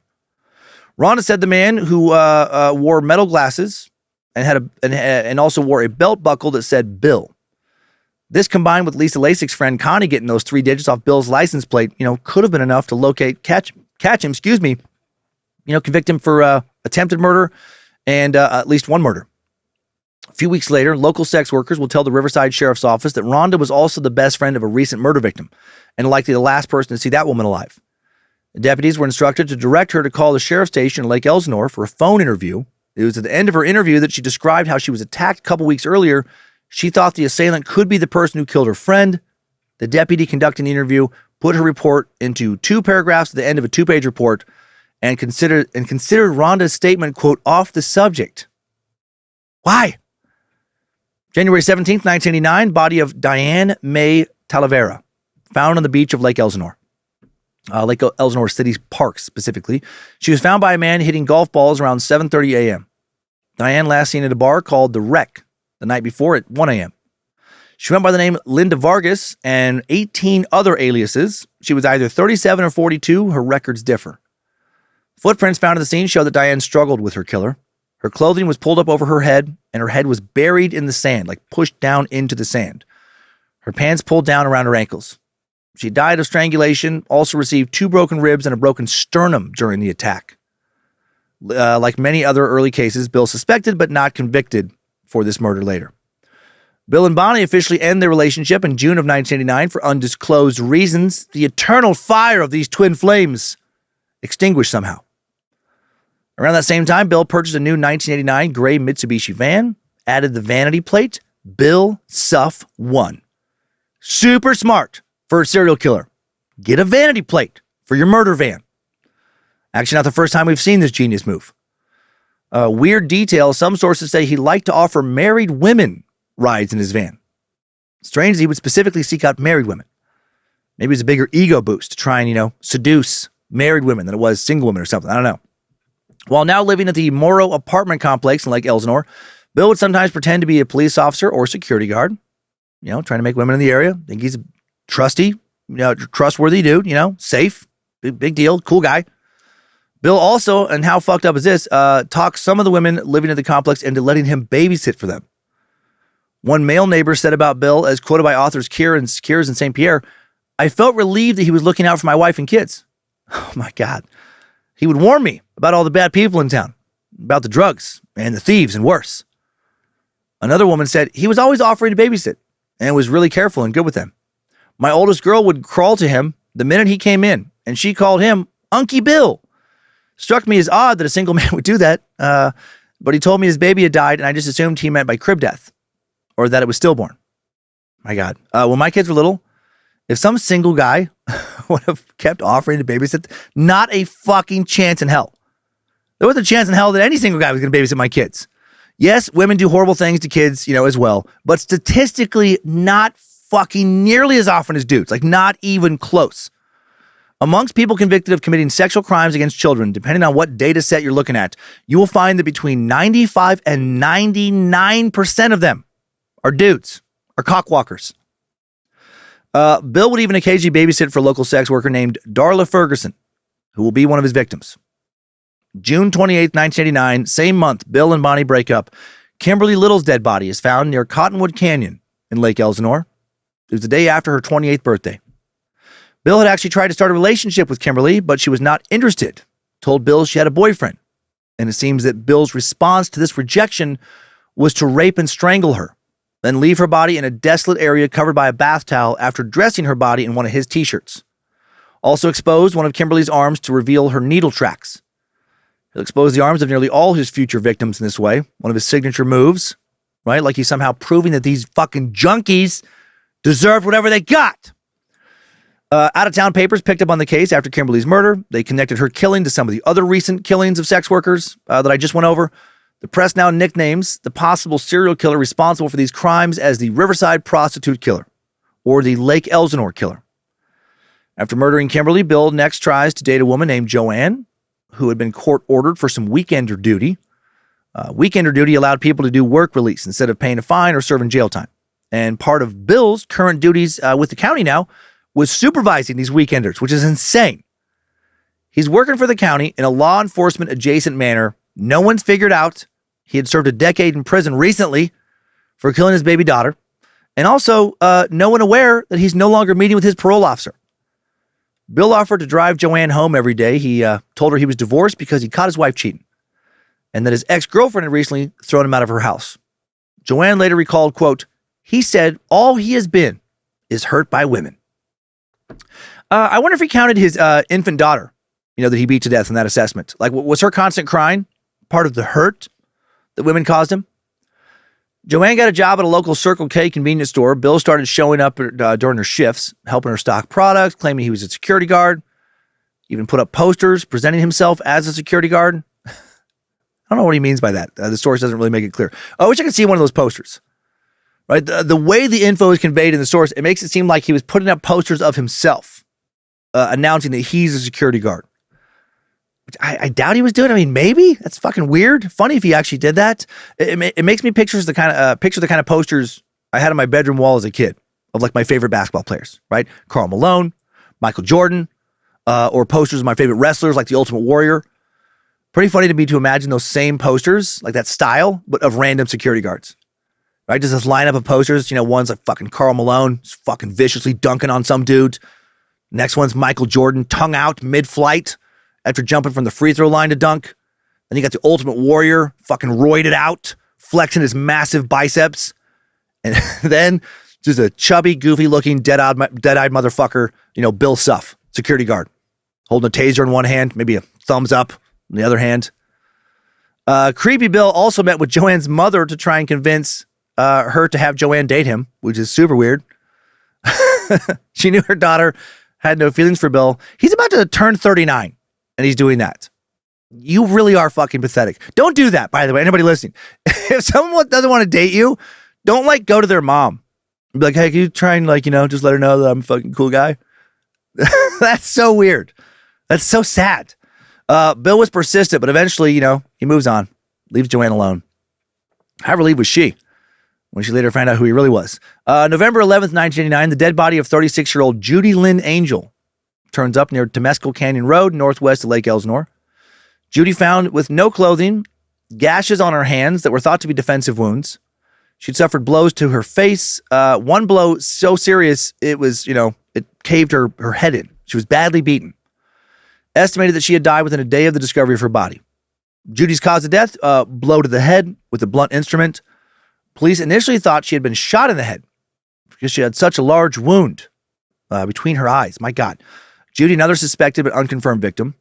Just a month later, Bill kills again. For sure, this next victim, the first of the final 12 murders Bill will be tried for. Previous victim, Kimberly Little, being the 13th conviction, or 13th murder he's tried for. December 13th, 1989, the body of 23-year-old Christina, known as Tina Leal, found on a dirt road in the Quail Valley area of Riverside County. Found by a couple looking at property sites. Tina, identified by her tattoos, she had not been reported missing because her family last saw her on the evening of December 12th, or since her family last seen her then. When investigators came to identify her body, they discovered Bill's most brutal crime scene yet. Tina had been redressed after death in men's clothing. Her clothing was missing. She was wearing blue jeans, gym socks, a muscle shirt with a map of Kings Canyon National Park on it. Right? The very same type of shirt, well, the exact shirt, actually, that Bill had bought when he traveled there with Bonnie. Right? Got that shirt as a souvenir. Tina is now wearing this. Her arms tucked inside the shirt. Tina was beaten so badly, she was found, quote, bleeding from all facial orifices. She only weighed 86 pounds, was intoxicated at the time of her death. Investigators wonder why the killer felt the need to attack her so viciously. Tina had a rope burn on her neck. Her cause of death, a combination of ligature strangulation, 4 stab wounds to the center of her chest, which were not discovered until the autopsy. And now for some especially brutal details. After her death, her killer cut off her clitoris and her left nipple and stabbed her vagina multiple times. Savage attack. Then, after death, inserted a large 95-watt light bulb into her vagina. It was found fully inside of her and still intact, which means he must have spent quite a bit of time with her dead body to get that in without breaking it. So why the fuck would he do that? Pubic hairs, fibers removed from Tina's body. They would be matched to hair and fibers found at the Kimberly Little crime scene. As mentioned earlier, Bill murdered an acquaintance he occasionally babysat for. 23-year-old Darla Ferguson, and her body will be found next. January 18th, 1990, woman's body found among some trees near a dirt road south of Canyon Lake in Cottonwood Canyon. Mother and son were out looking for firewood when they found her. The boy told his mom he saw some legs in the bushes. She backed up, saw the body. They leave, called the authorities. Darla Jane Ferguson publicly identified about a week later. Last seen alive, 11 a.m., January 17th. Bill had strangled her with his hands or some kind of soft material. The strangulation so severe, Darla almost completely bit off her tongue. Darla also had ligature marks on her wrists. He then covered the top half of her body with a trash bag. According to investigators, he did this as if to emphasize his opinion of her as a piece of garbage. She was found about a mile from the Kimberly Little crime scene.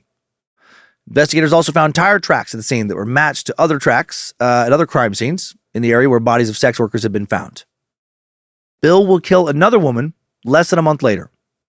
February 8th, 1990, the body of 35-year-old Carol Lynn Miller found in a grapefruit orchard in Riverside County. Carol had been missing since January. She died from multiple stab wounds to the chest and asphyxiation. This guy fucking loved to strangle and stab. He wanted to be up close and personal with these women when they died, feel, watch the life leave their bodies, also inflict so much brutality upon them while they died. Carol also had a wound near her right nipple. Pubic hairs found on her body that matched pubic hair found at other crime scenes. This dude's not even trying to hide forensic evidence. Not at all. Around this time, Bill also started dating a teenager named Cheryl, his new twin flame, who worked at the Circle K, where his former love interest, Joanne, still worked. Bill is 40 years old, and he's dating a teen. So that's, it's fucking great. Even the non-illegal stuff he does is so creepy. Cheryl had moved out of her family home, was living with the store manager. Bill was still visiting the store almost daily. Cheryl, was described as both extremely naive and slow. She will say she was swept off her feet by Bill. Oh boy. Bill was living in an apartment in Lake Elsinore at this time where he had another teen girl living with him, Christina Seeger. She'd been kicked out of her house for getting pregnant. Christina will later recall Bill frequently ranting against sex workers. Despite seeming to have such high morals, when he first let Christina move in, Bill once snuck into the bathroom while Christina was taking a shower, took some photos of her when she stepped out. She tore the photos up, threw them away. Bill acted like he was just playing a joke. It's just a silly joke. Just a funny joke. Just sneaking in, taking nude pics of some teenager crashing with you when they step out of the shower. Okay. Now I have to admit that Pat Sajak's son had at least 2 redeeming qualities. He made a mean bowl of chili and a pretty wonderful, endearing sense of humor. Christina will claim she never had any romantic relationship with Bill and that she soon invited her boyfriend to move in with them. And the three of them would live together for a little while. March 17th, 1990. Bill marries his teenage girlfriend, Cheryl, who also may have, been intellectually disabled, in Las Vegas after just 1 month of dating. One can only imagine the horrors she was subjected to on her wedding night. Christina and her boyfriend will move out a week later, let the newlyweds enjoy each other. Right before they left, they overheard a heated argument, saw Cheryl leave the bedroom with a red mark on her face. Cheryl told them Bill had slapped her, right? Same old shit. Soon after this, Bill is kicked out of his apartment for failing to pay rent. Sounds like Bill, blowing his money on sex workers that he also often kills. Now the couple moves in with Cheryl's parents in Rialto in the adjacent San Bernardino County. Cheryl's mom thought Bill was, quote, all right, but very temperamental. And she didn't understand why he wanted to marry her young daughter. I feel like Cheryl's mom may have also been intellectually disabled. What do you mean you didn't understand why he wanted to marry your young daughter? He wanted to do that for the same reason I imagine a lot of, if not most, older men marry teenagers. Because they know that women a lot closer to their ages with more life experience and fully developed fucking brains will see through their bullshit and know how fucked up they are. He wanted someone to control, right? He wanted a warm female body to sexually use how he wished, who had not learned yet what healthy boundaries are or what her sexual rights are. Look, man, if my fucking teenage daughter brought home a 40-year-old, God, it would be hard to not immediately violently assault him. Also, what the fuck is going on with Cheryl's dad or stepdad? Why are they allowing this? Bill had promised he would not marry Cheryl until she finished high school. Also promised he's going to pay for a big wedding. He will do neither. Bill did often borrow gas money from Cheryl's parents. What? Even without the abuse and killings, he's just such a skeevy loser. And of course, he does not pay them back. Bill, controlling of Cheryl, verbally abusive, in addition to hitting her. No surprises. He would tell her shit like she was too fat, never did anything right. He would leave for hours late at night, claim he was visiting friends or teaching earthquake preparedness classes as part of his work with the county while he's out, with sex workers. Cheryl's parents came to dislike Bill so much they kicked the couple out of their house in November of 1990. And now the couple moves into a different apartment complex in Rialto. Bill will wait several months before he kills again, and then once he does kill again, he'll go on a terror and kill 3 in 3 months. November 6, 1990, the body of 33-year-old Cheryl Coker found next to a dumpster, in an industrial complex in Riverside. An employee was looking for a wood pallet near the dumpster enclosure when he found her. Thought he saw a mannequin's foot in a pile of debris. When he touched it, the foot was soft. Now I realized, obviously, this is a woman. Looked like the woman's throat had been cut and one of her breasts was again gone. Cheryl was found naked, lying on her back, buried under a pile of branches and gardening trash overflowing from the dumpster enclosure. The wound on her throat was so deep, it looked like her throat had been cut, but actually it was caused by strangulation with a rope.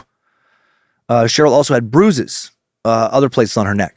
The killer made sure to pose her so she had one arm, out, face up, palm up, just showcasing the needle marks. Cheryl, first victim found in the city of Riverside. 2 Riverside PD homicide detectives independently decided to check out the scene. Christine Kears, co-author of our main source today, and Mike Hearn. The detectives noticed a used condom near the victim's feet. A vice detective at the scene suspected that the victim was Cheryl Coker. She had been reported missing 3 days earlier. Cheryl's friends were worried because she had never disappeared before. They claimed that Cheryl and her husband got into a violent argument before she left. A detective then found Cheryl's breast about 50 feet away on a sandy plateau. The killer had removed it and then just fucking threw it, quote, like a frisbee, according to one source. According to authors Kears and St. Pierre, Cheryl killed November 4th. Bill left the used condom at the crime scene. He had blood in his semen because he had an STI at the time. Something I'm sure he brought home and infected his wife with, and then probably blamed her for that and beat her. Bill's stepdad died around the time of Cheryl's murder. Bill attended the funeral but did not linger to spend time with the family. He told them they had to leave because Cheryl was pregnant. Did I mention that Cheryl was pregnant? Oh yeah, Bill's going to be a daddy again. What great news.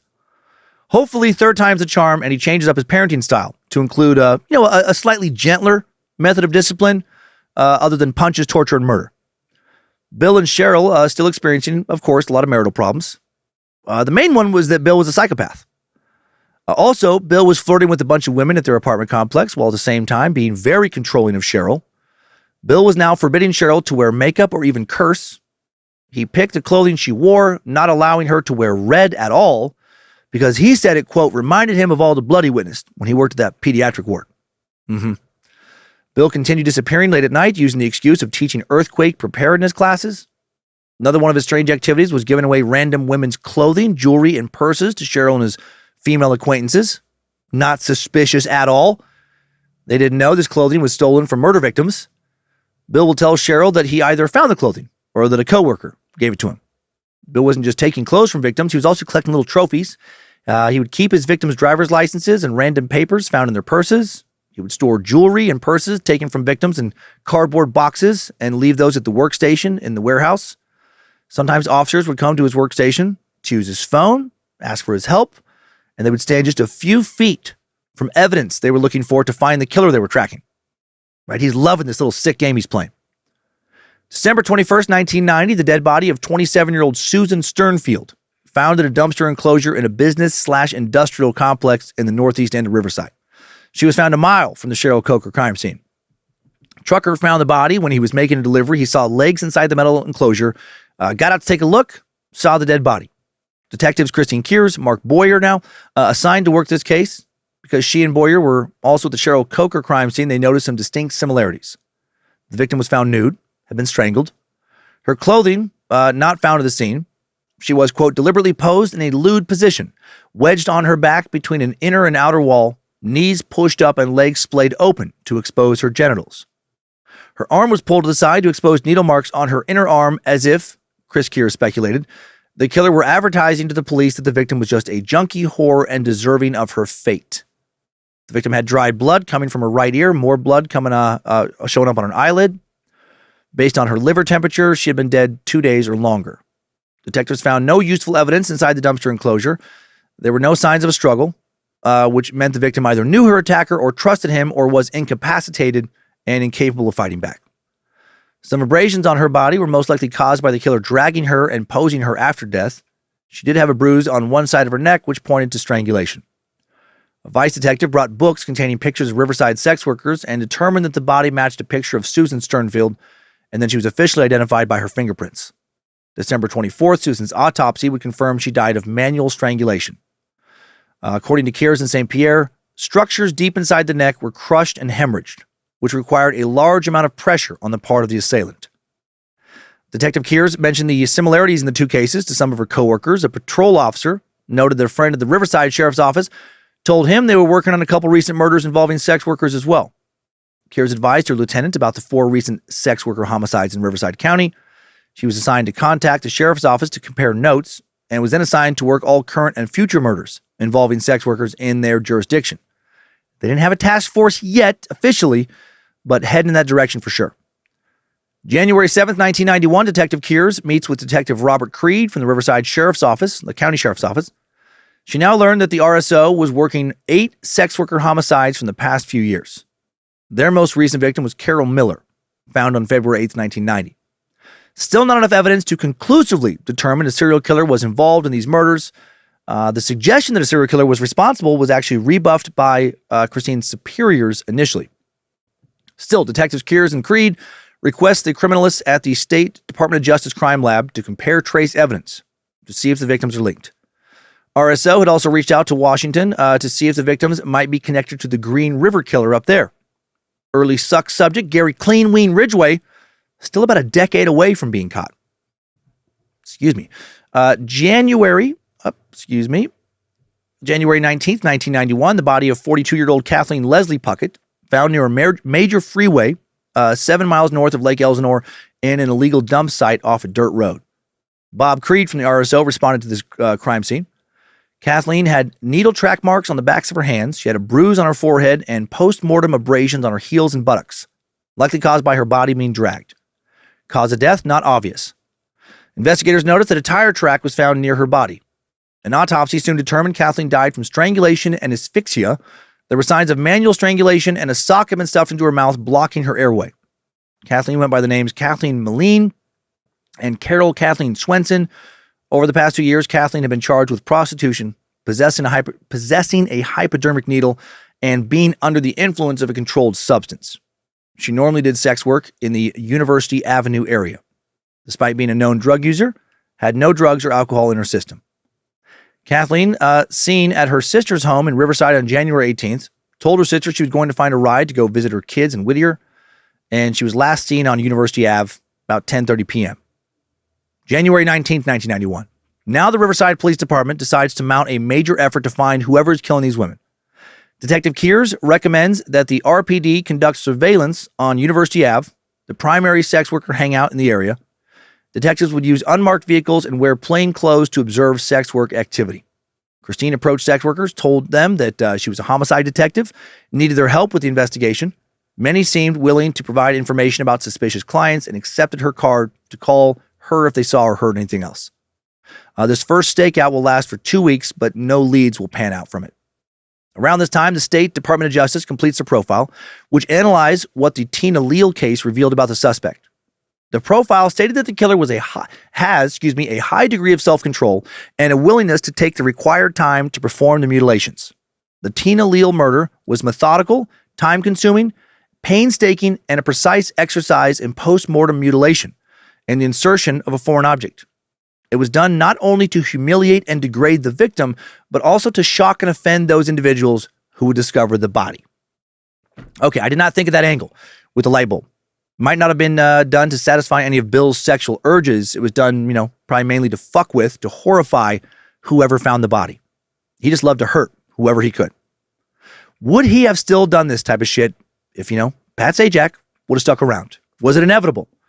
Or did his dad abandoning that family just break something inside of him?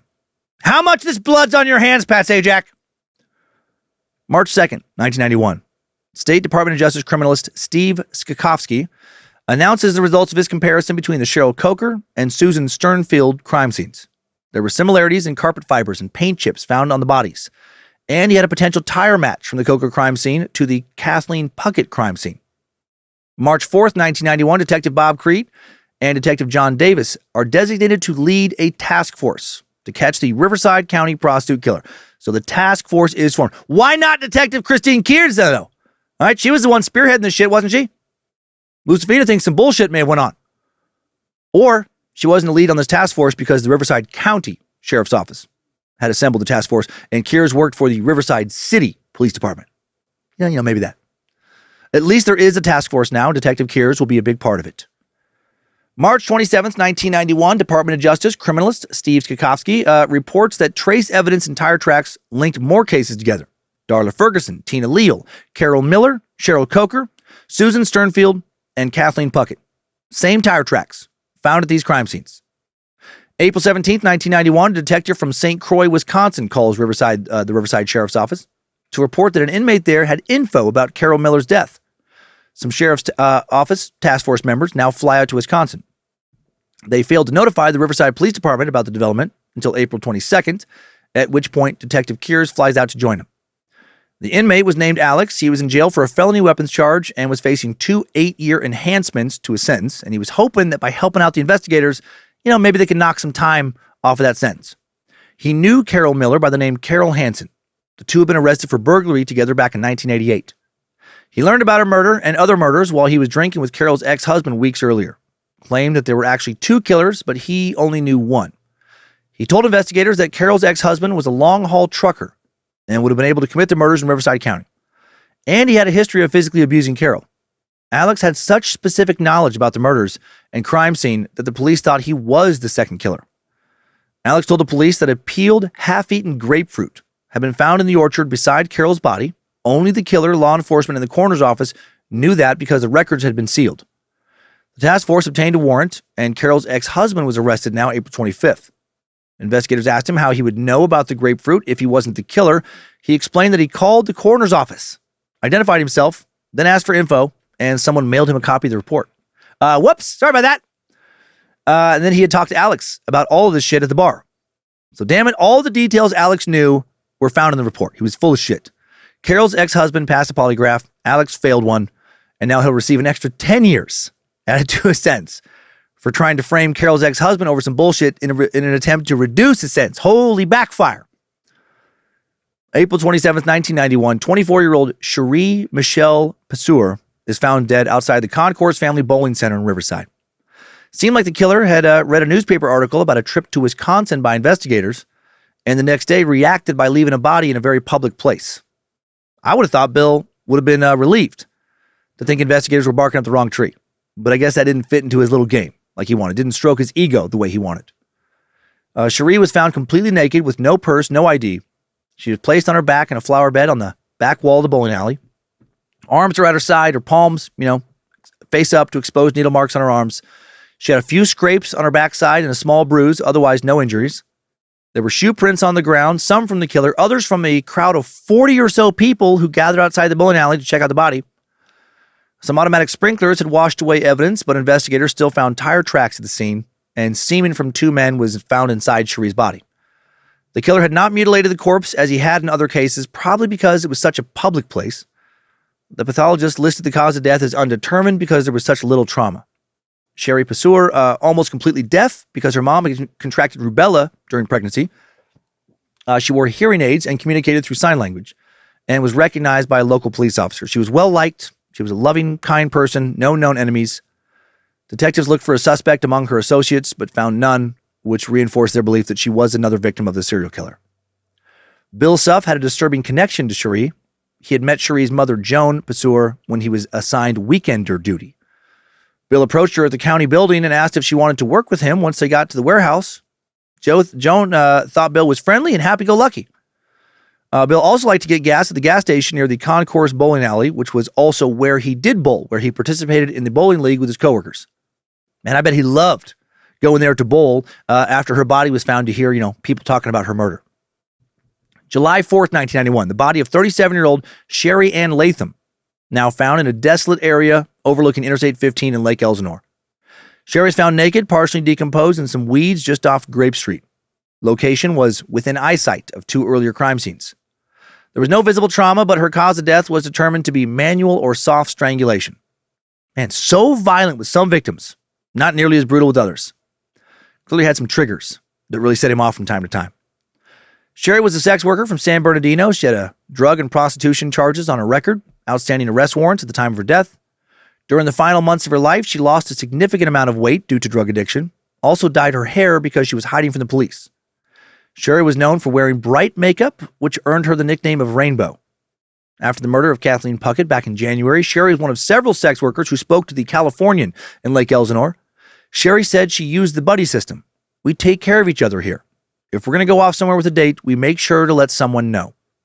Sherry's boyfriend told the police that she was always cautious. She had him watch the cars she got into, normally took her clients to the same place. She disappeared on July 2nd. She was picked up by a stranger who drove off in the opposite direction she usually went. And that was the last time her boyfriend saw her alive. He provided a partial description of the driver and a description of the vehicle. The task force will do more surveillance work now based on these details for the next week. They established 24 serious potential suspects, but Bill Suff not among them. Just 24 other pieces of shit who also hated women. What the task force didn't know yet was that Sherry hung out near that local Circle K. And Bill, son of Sajak, likely met her there when he was hanging around the store. Sherry had scratched Bill's face and arms during the attack, and his associates noticed he looked beat up when he showed up to work. Bill said he got the scratches when he broke up a fight between 2 dudes, fucking big muscular dudes, and some woman at Kaiser Hospital. He claimed he was just there for some allergy medicine, or sometimes he would say back, depending on who he's talking to. Said that when he accidentally pushed one man down, he didn't even know his own strength. Easily pushed one guy down, and then the guy's wife jumped on him and scratched his face up. Not the worst cover story. Maybe pick allergies or back, though. Stick with one. I'm always amazed at how some of these guys who are so sloppy with their murders and lies take so long to get caught. There were some new developments in Bill's personal life this month. 2 of Cheryl's friends had moved in with the Suffs, Terry and Jeremy. Cheryl met Terry at work. Terry told her that Jeremy lost his job. They were considering moving out of the state to live with family. Cheryl invited them to come live with her instead and said Terry could help her take care of the baby. July 26th, that's right, there's a baby. 1991, Bridget Ann Suff is born, Bill's 3rd child.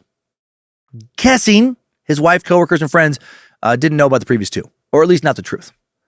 Bridget, nicknamed Brianne, was a fussy baby, cried through the night. Father of the Year, Bill, would become frustrated by the baby's crying and would often get up in the middle of the night and carry her into the living room and just leave her there until the morning. Terry and Jeremy thought he was rough with her, and soon they started to notice bruises on her face. So much for Bill changing up his parenting style. Terry and Jeremy also felt like Cheryl didn't seem to know what to do with the baby.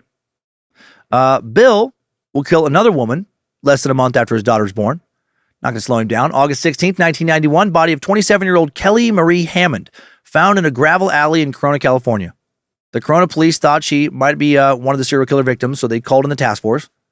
Detective Christine Kears recognizes Kelly right away as a sex worker she had talked to from University Ave. Kelly had recently been attacked by a man with a fucking hammer in another incident. God, the lives these poor women lead, right? No moral judgments and having sex for money. Just pity that they encounter some of the worst, biggest, most cowardly, woman-hating pieces of shit on the planet. Kelly was found naked. She was posed in a kneeling position that exposed her genitals. One of her hands was positioned palm up to expose her inner arm, like with so many other victims. There was no obvious signs of violence on her body. Detective Kears went back to the University Ave to find a woman named Kelly Victoria Jewel Whitecloud, who was Kelly Hammond's friend, and Kelly W. would claim that she had interacted with the possible killer. Kelly W. said that she and Kelly H. had been working on University Ave the previous night. Kelly H. was intoxicated to the point that she could barely walk, also was sick with a cold. Around 10 p.m., a gray van pulled up next to them. The driver was a chubby man, about 40, light brown hair, small mustache, stubble, metal frame glasses. He immediately started talking about how he was mad at his dad, how he'd abandoned him, how his dad was the reason he could never watch Wheel of Fortune. Or that never happened. And instead, he quickly offered Kelly W. $20 for sex. $20 again. That seems low for sex, doesn't it? Feels very low. Kelly W. agreed, got into the van, which had a gray interior and two captain's chairs up front with a thick black book, looked like a Bible on the center console. Kelly asked him to buy her some food at a nearby McDonald's before they had sex. He agreed, started driving there. Kelly had been kicked out of the same McDonald's before for doing drugs in the bathroom. In the drive-thru this time, she said she emphasized her abrasive personality and was rude to the employees, and this seemed to embarrass the driver. Once they got to the parking lot, he told her that now it wasn't fair for him to pay $20 for sex since he had spent $4 on her food, and he was now only going to pay her $10. I think you meant to say $16, right, Bill? That's some fucked up math you're doing. He's such a cheap Weasley fuck on top of all of his other terrible qualities. Kelly refused to accept that price, also said that they could go to her house if they were going to have sex. Man said he didn't want to go to her house. He wanted to have sex in his van near the University of California, Riverside campus. Kelly was also starting to get creeped out by this guy now. He was starting to give off bad vibes. She was worried about what he really wanted to do. So she tells him she's not going to do the date for $10, gets out of the van. The man, after calling her some names, now drives across the street to Kelly H. Kelly W. calls out to Kelly H. not to get in the van with this guy because he's a fucking creep, and also only he's going to pay $10. Kelly H., who is pretty hammered, right, just smiles, waves at her, gets into the van, and they drive off. Kelly W. continued working until midnight, then goes home even though Kelly H. still hadn't showed back up. Very unusual. 9 a.m. the next morning, she goes looking for Kelly H. in a field at 6th Street and Park Ave, where Kelly lived on the street in a fucking cardboard box with her boyfriend, Russell. Russell said that Kelly hadn't come home for the night. This is also sad. Kelly W. now goes to Detective Kears to some different car lots, try and find a van that looks similar to the one she saw the suspect driving in, the one she got in. She thought the van was a Chevy Astro. She also worked with a police sketch artist, and Detective Kears attaches the composite drawing to a flyer with Kelly's information that they now hand out. Meanwhile, Bill continues to kill. September 13th, 1991, the body of 31-year-old Catherine Annette McDonald, found in a developing residential area of Lake Elsinore near Railroad Canyon Road and Summerhill Drive, about a mile and a half from the Sherry Latham crime scene. Catherine found naked, and she had been mutilated. Police found footprints and tire tracks in the dirt near her body. Like some other victims, Catherine stabbed in the center of her chest, stabbed 5 times in the outer pubic area as well. Her right breast, missing again, not found at the crime scene this time.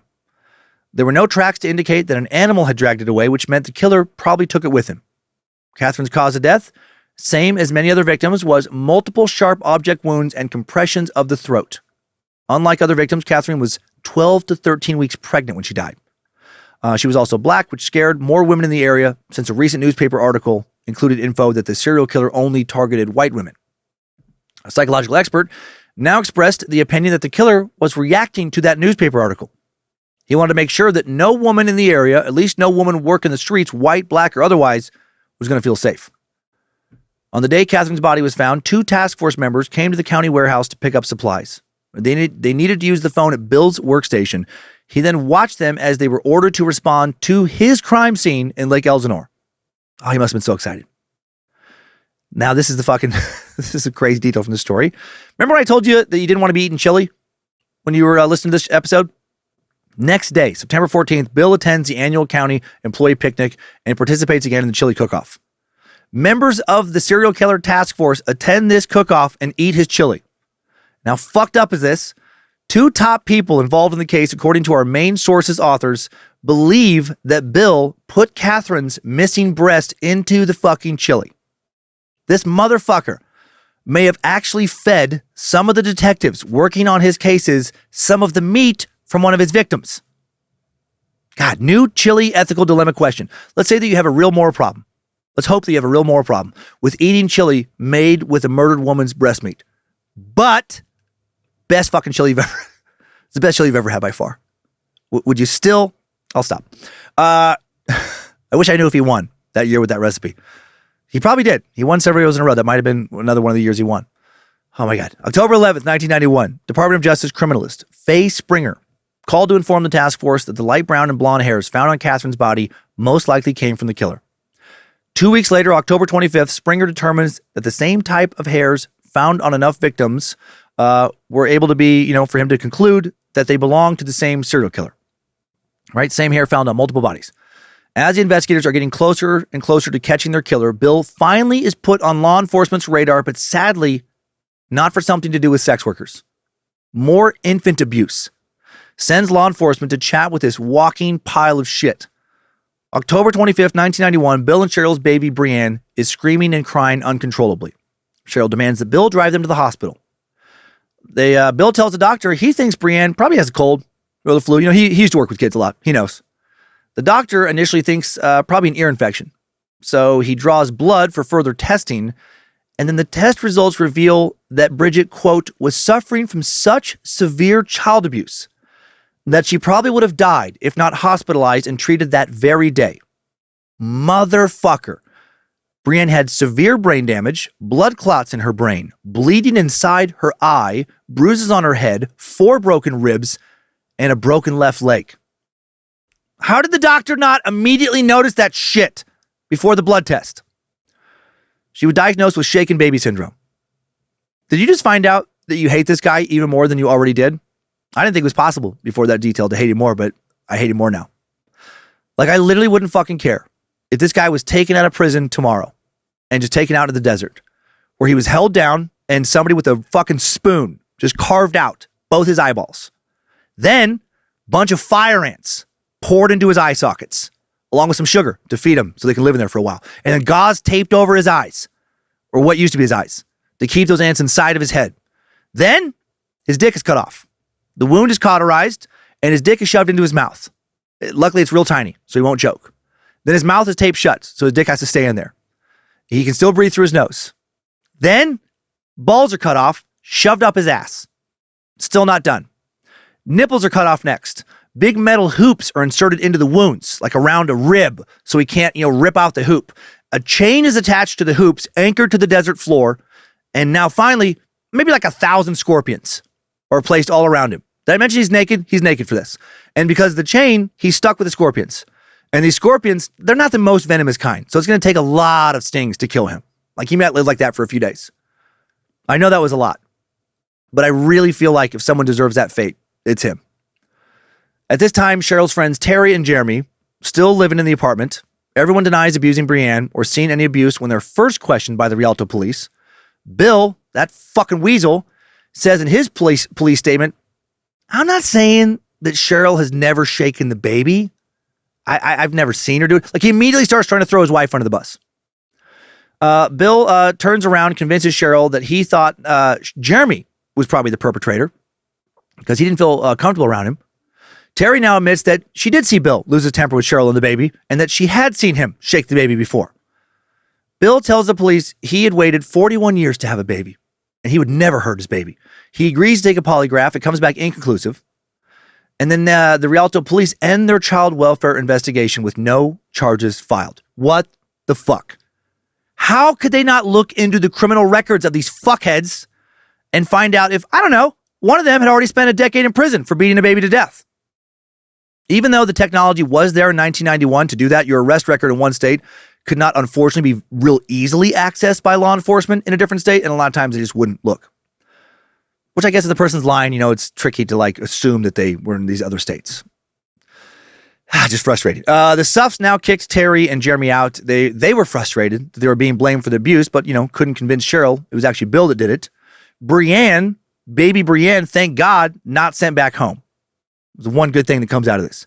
She's put up for adoption. No one knows where she ended up or if she recovered, right, from the brain damage.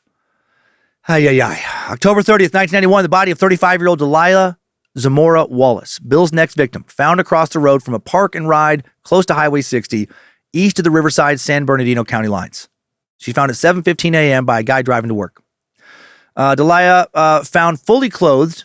Investigators, and I don't think it's Delilah, the way it's spelled. Delilah found fully clothed. Investigators theorized the killer hadn't first noticed the park and ride lot, then probably panicked when commuters started to show up. Delilah's right arm pulled out again, palm up, exposed to a show needle marks on her inner arm, indicating she was a victim of the same serial killer. This detail still had not been mentioned in the newspapers. She had bruising on the front of her neck, no signs of trauma. Delilah identified by her fingerprints, a resident of Riverside, and a mother to 5 kids. While the investigation at the park and ride lot not fruitful, the task force learned that the shoe prints from the Catherine McDonald crime scene had been identified. And they were an athletic shoe called Pro Wings, only sold at Payless. So the serial killer, not just a dirtbag, he's a stylish gentleman. Bill had murdered Delilah on October 29th in the middle of the fucking child abuse investigation into him. During one hospital visit, Cheryl questioned Bill about a denim handbag in his van. He said his boss gave it to him, and he was going to give it to her. Cheryl saw that the bag contained a wallet, a phone book, makeup, and personal papers. Pretty fucking odd things to be in there for a gift. Unfortunately, she did not notice that the driver's license in the purse belonged to Delilah Zamora. Bill also had new scratches on his face. His roommate, Terry, questioned him about it, before he gets kicked out. And he said, he scratched his face on a wooden pallet at work. It's so clumsy. This fucking moron just keeps getting away with murder, literally. December 23rd, 1991, the Suffs move into a new apartment in Colton, San Bernardino County. While packing, Bill and Cheryl got into a fight. He slapped her in the face. She told him she wanted a divorce, and her brother picked her up and took her to their parents' home. Bill asked Cheryl's parents to convince her to come back, and those fucking idiots told their daughter to try to work things out with the man they knew had possibly, if not probably, beat their grandchild so badly. Right? The kid who ended up with brain damage was taken away by the state. Does it feel like there are a preposterous amount of idiots in this story? Okay, maybe Bill just really was such a highly skilled manipulator. These slimy sociopaths, they can trick the best of us, but my God. December 4th, 1991, Bill gets into a traffic accident, which dented the passenger side of his murder van. Bill was at fault, was driving without a current license, registration, or insurance, but still, this does not put him on police's radar. December 23rd, 1991, the body of 39-year-old Eleanor Ojeda Casares, found in an orange grove in Riverside. Around 1:20 p.m., Detective Christine Kears gets a phone call requesting her to respond to the orange groves off Victoria Avenue, which was just a few blocks from her house. And she worried now that the killer was taunting her, trying to send her a message, but put it down to hopefully just being coincidence. A worker found the body while he was driving on a service road bordering the orange groves. Body only about 10 feet from the road. The victim lying spread eagle in the middle of row 4, of the orange groves. She was naked, but a black coat was covering her face. Her right breast, again gone, cut off in the same manner as other victims, and she had a stab wound to the center of her chest. There were shoe prints and tire tracks from 2 types of tires around her body. The severed breast was found 2 rows over with no footprints, indicating the killer had thrown it. No chili cook-off to prep for this time, I guess. Or maybe he saved some meat from the last breast to use for his next batch of award-winning chili. When the coat was removed from the victim, Detective Kears recognized her as Eleanor Casares, a woman she had befriended during the investigation. Eleanor's face had been badly beaten. Eleanor's sister told Christine that she had last talked to her sister about 11:30 a.m. Eleanor had asked to borrow $10, said she would go to work around 7 p.m., would return them with the money then. She told Eleanor she would loan her the money, but she would have to come get it. Eleanor said she'd get a ride, but then never showed up. In the past, Eleanor told her sister she had a feeling she knew who the killer was, and she was, quote, working on it. Damn it. Eleanor's cause of death, manual strangulation, and a stab wound to the heart. Also had abrasions on her mouth, face, neck, and wrists, and contusions on her shoulder, chest, and hip. Those were defensive wounds. December 23rd, Bill's wife Cheryl wakes up between 12:45 and 1 p.m. because she worked a late shift the night before. Bill was off work for Christmas. Yeah, these two are back together. Good job, Cheryl's parents. Cheryl noticed that Bill had even more scratches. So many scratches lately on his face.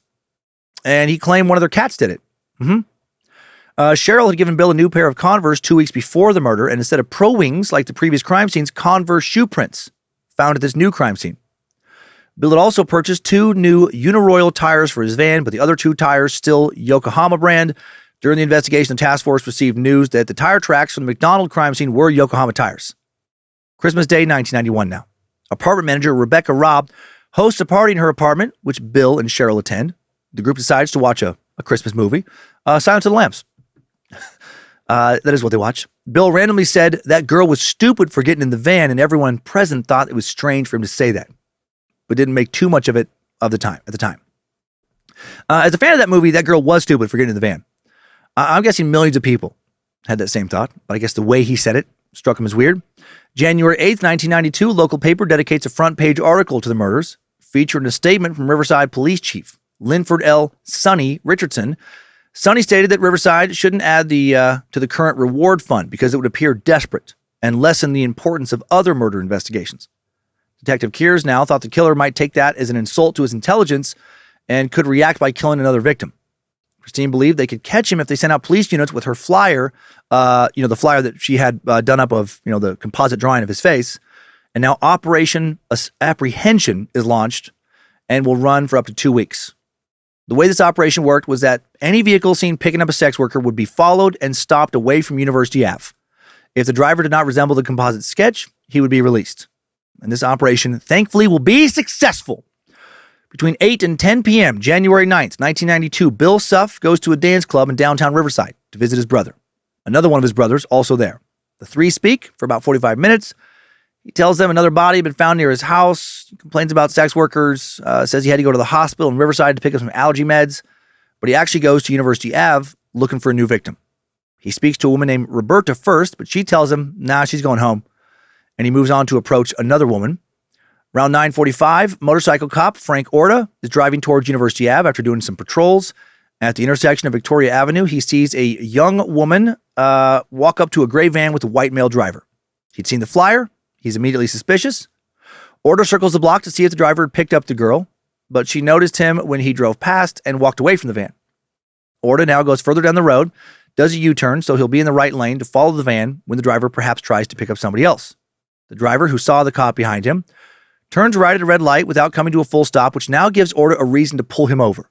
He notices the driver has brown hair, heavy set, has stubble, wearing metal frame glasses, just like the description. Name on his license, William Lester Suff. His photo resembled the composite drawing. His original address listed in Lake Elsinore, but it was crossed off. There were two more addresses on the back, one in Rialto, also crossed off, current one in Colton. Orta also noticed a California Highway Patrol cap on his center console. William Suff told Orta he didn't have his registration with him. When Orta runs his plate, he learns that Suff's license was suspended and his registration tags belonged to a different vehicle. So this fucker looking more and more suspicious by the second. Now he can impound the vehicle, which will give the police time to search it for evidence. Orta radios about his stop. Soon 2 corporals from Operation Apprehension arrive, Don Towley and Dwayne Beckman. William Suff agreed to have photos of himself in his van taken, but he complained he was cold, asked to get his jacket. Orta offered to get it for him. Corporal Towley starts searching the driver's side of the van, which was out of view of Suff and Corporal Beckman. Inside the van, he finds pieces of natural fiber rope, thick black schedule book, and a kitchen knife tucked inside a metal track of the driver's seat, positioned in such a way that, one could easily grab the handle.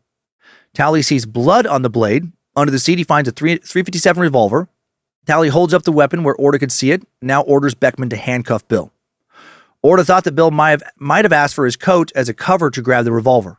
Towley, who is still out of Suff's view at this point, now comes towards them and asks, "You know what this is about, don't you?"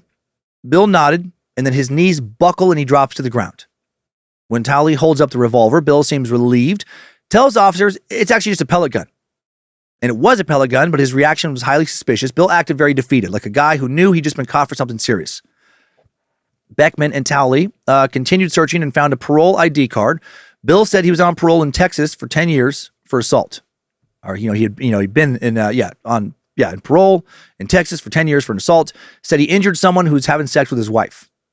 Finally, a lie that now might actually catch up with this fucker. On one wall and ceiling of the van is a dry red stain, looks like blood. This idiot never even bothered to clean out his murder van. A request was now sent out for a police unit with a better camera to respond to the scene. And Detective Christine Kears from the task force is called in. Christine, when she gets there, notices that Bill's 1989 Mitsubishi van looks a lot like a Chevy Astro. She checked out the interior, saw that red stain. She actually thought it might be a sauce, maybe chili. Still, she knew this was the serial killer's vehicle. The van also had different tire brands, same brands found at the Cazares and McDonald crime scenes. Christine found even more evidence inside the van. She knew that gray, red, white, blue, gold, green, and natural rope fibers found on some of the victims. The van had gray carpet and upholstery. There was a blue and red sleeping bag with white stuffing poking out, a gold pillow, a colorful Afghan, a green blanket, and a rope in the van. It's all pointing towards him being the murderer. She also saw the schedule book, which looked like a Bible. Everything lining up with the crime scene evidence and Kelly Whitecloud's statement about the suspect. Detective Kears tells Bill that she needs to ask him some questions down at the police station. Bill is taken to RPD headquarters, where he agrees to do an interview. She calls in criminalist Steve Stakowski. Oh, Polish name, still get me. Asked him to go to the impound warehouse. He determined that the van belonged to the Riverside serial killer. Christine started off Bill's interview by asking him about his background. He said his name was Bill Lee Suff, so he even lies about his middle name. His first name was just Bill. His family called him William, but it's just Bill. Okay, cool. We'll file that under who gives a shit. He claimed that sex workers had approached him without his permission and that he had never paid them. He had no reason to, because he had a wife, gosh dang. He agrees to share samples of his saliva, blood, and hair, which is weird. What's he thinking there? Bill said he'd been a medical corpsman in the Air Force, had worked in the pediatric ward of a hospital, that he'd earned a BA in sociology and social work, left out the part about earning that degree in prison. Said he'd only spent a week and a half in prison for beating up a man, who he caught having an affair with his first wife. He discussed his relationship with Bonnie, how he was a member of the First Southern Baptist Church in Lake Elsinore, so he couldn't have done it. It's impossible for someone who's a member of that church to commit these crimes. Kirsten St. Pierre wrote about the interview. As Chris listened, she realized he was steadily building a portrait of himself as a kind, caring, religious person who loved children, medicine, and his fellow man. At one point in the interview, Christine asked Bill, "Did you think you were doing a service to the community by cleaning up these sluts out there on the boulevard?" And Bill quickly answered, "Murder is wrong." Oh, he's such a good boy. When asked about the knife, Bill said he used it to slice some fat off of some ham and some other stuff he had bought from the store. And he claimed he cut his finger a couple months ago. That's probably the source of the blood. He agreed to let the police search his apartment, but asked that Cheryl be present. Cheryl asked two of Bill's brothers to come over and help. All three of them would help the police search the house for evidence against Bill. Does he actually still think he might get away with everything? I mean, he's been given Cheryl clothes that have been taken from victims. Christine has Cheryl, his twin flame, now brought to the station, and she talks about all these gifts she's been receiving from Bill. Bill said he got them from yard sales and swap meets. Bill's real criminal record is now faxed to the station, which proves, he had lied during the interview. Bill admits to lying when Christine confronts him. She now tells Bill they knew he was at the orange groves where Eleanor Casares' remains were found because his tire tracks were found there. Bill admits he was there, but he was just picking some oranges, just stealing a couple oranges. Christine told him that there was something else in the groves, asked him what it was, and Bill was like, yeah, there was a dead body there. Okay, yeah, I did see a dead body. He claims that he saw the body, walked around it, had no idea who put the woman there. Bill suggested that he wanted a lawyer now, saying, I better get a lawyer because you think I did it and I didn't. But then they keep talking, and he adds that he wants to clear some things up. He says, I want to make sure you end up knowing I didn't kill her. I took the clothes because they were lying nearby her, and that's it. Who the fuck does that? Who the fuck stumbles upon a freshly dead body and there's some clothes next to him and thinks like, oh man, what a great opportunity to get my wife some new clothes. I mean, I won't say anything about the body. Just leave the body there. And, that couldn't possibly get me in trouble to take her clothes. Bill was asked about the bloody knife, again, the one found in his van. And now he says, okay, yeah, I did find it on the ground by the body. When pressed further, he admitted, okay, Yeah, the knife was sticking out of her chest, in the middle of her chest. And Christine asked him, well, what did you do with it? And he says, I pulled it out. You know, again, as one does. If you see a knife sticking out of a murdered person's body, you don't call the police. No one does that. Everyone just thinks, oh, cool, free knife. And they just toss it in their van and don't wash it. Detective Davis now jumps in, tells Bill, you're a fucking idiot. Come on, buddy. Come up with better stories. No. He says, Bill, the police have found your tire tracks and footprints at other crime scenes. And Bill's like, I don't know how. I don't know anything about those murders. And now he abruptly ends the interview and insists, I will need that lawyer. 5 days later, January 14th, 1992, Steve Sikowski, fucking skis, informs Detective Kears that trace evidence from Bill's body in the van has matched the McDonald and Casares crime scenes. Same day, Bill is charged with both those murders. Before that, he was being held without bond for his Texas parole violation, so it's nice that came in handy. After Bill was arrested and charged with murder, his mother, Elizabeth, I love this, was so angry with him, she started speaking to the prosecutors instead of his attorney and made the comment that the state, quote, should hang him. Kind of love her right now. She knew that fucker beat her grandbaby to death, and now he's done this. She does not doubt his guilt for a second. She also writes her son Bill a letter saying that she doesn't blame herself for how he turned out. She did the best she could, raising him, and taught all her kids good morals. I like that sentiment. I mean, did she raise him really well? Kears and St. Pierre noted that one Suff brother had a history of drug-related crimes, another had a record for robbery, and the third had been arrested repeatedly for sexual assault, including sexual assault of a minor. I mean, she wasn't a deadbeat. She wasn't Pat Sajak, but maybe not the best mom either. Or maybe just got real unlucky with her brood. The task force now had a list of 19 murder cases from 1986 to 1991 they thought Bill was involved in. But there wasn't enough evidence in 6 of those cases to assure a conviction. The DA's office said that some of the evidence in the 6 cases was lost due to preservation problems in the passage of time. A few experts also concluded that at least 2 of the 6 murders probably not committed by Bill. Bill's arraignment for the first 2 murder charges took place February 28th, 1992. He pled not guilty. July 28th, 1992, the DA's office announces that 12 more charges will be filed against Bill Suff.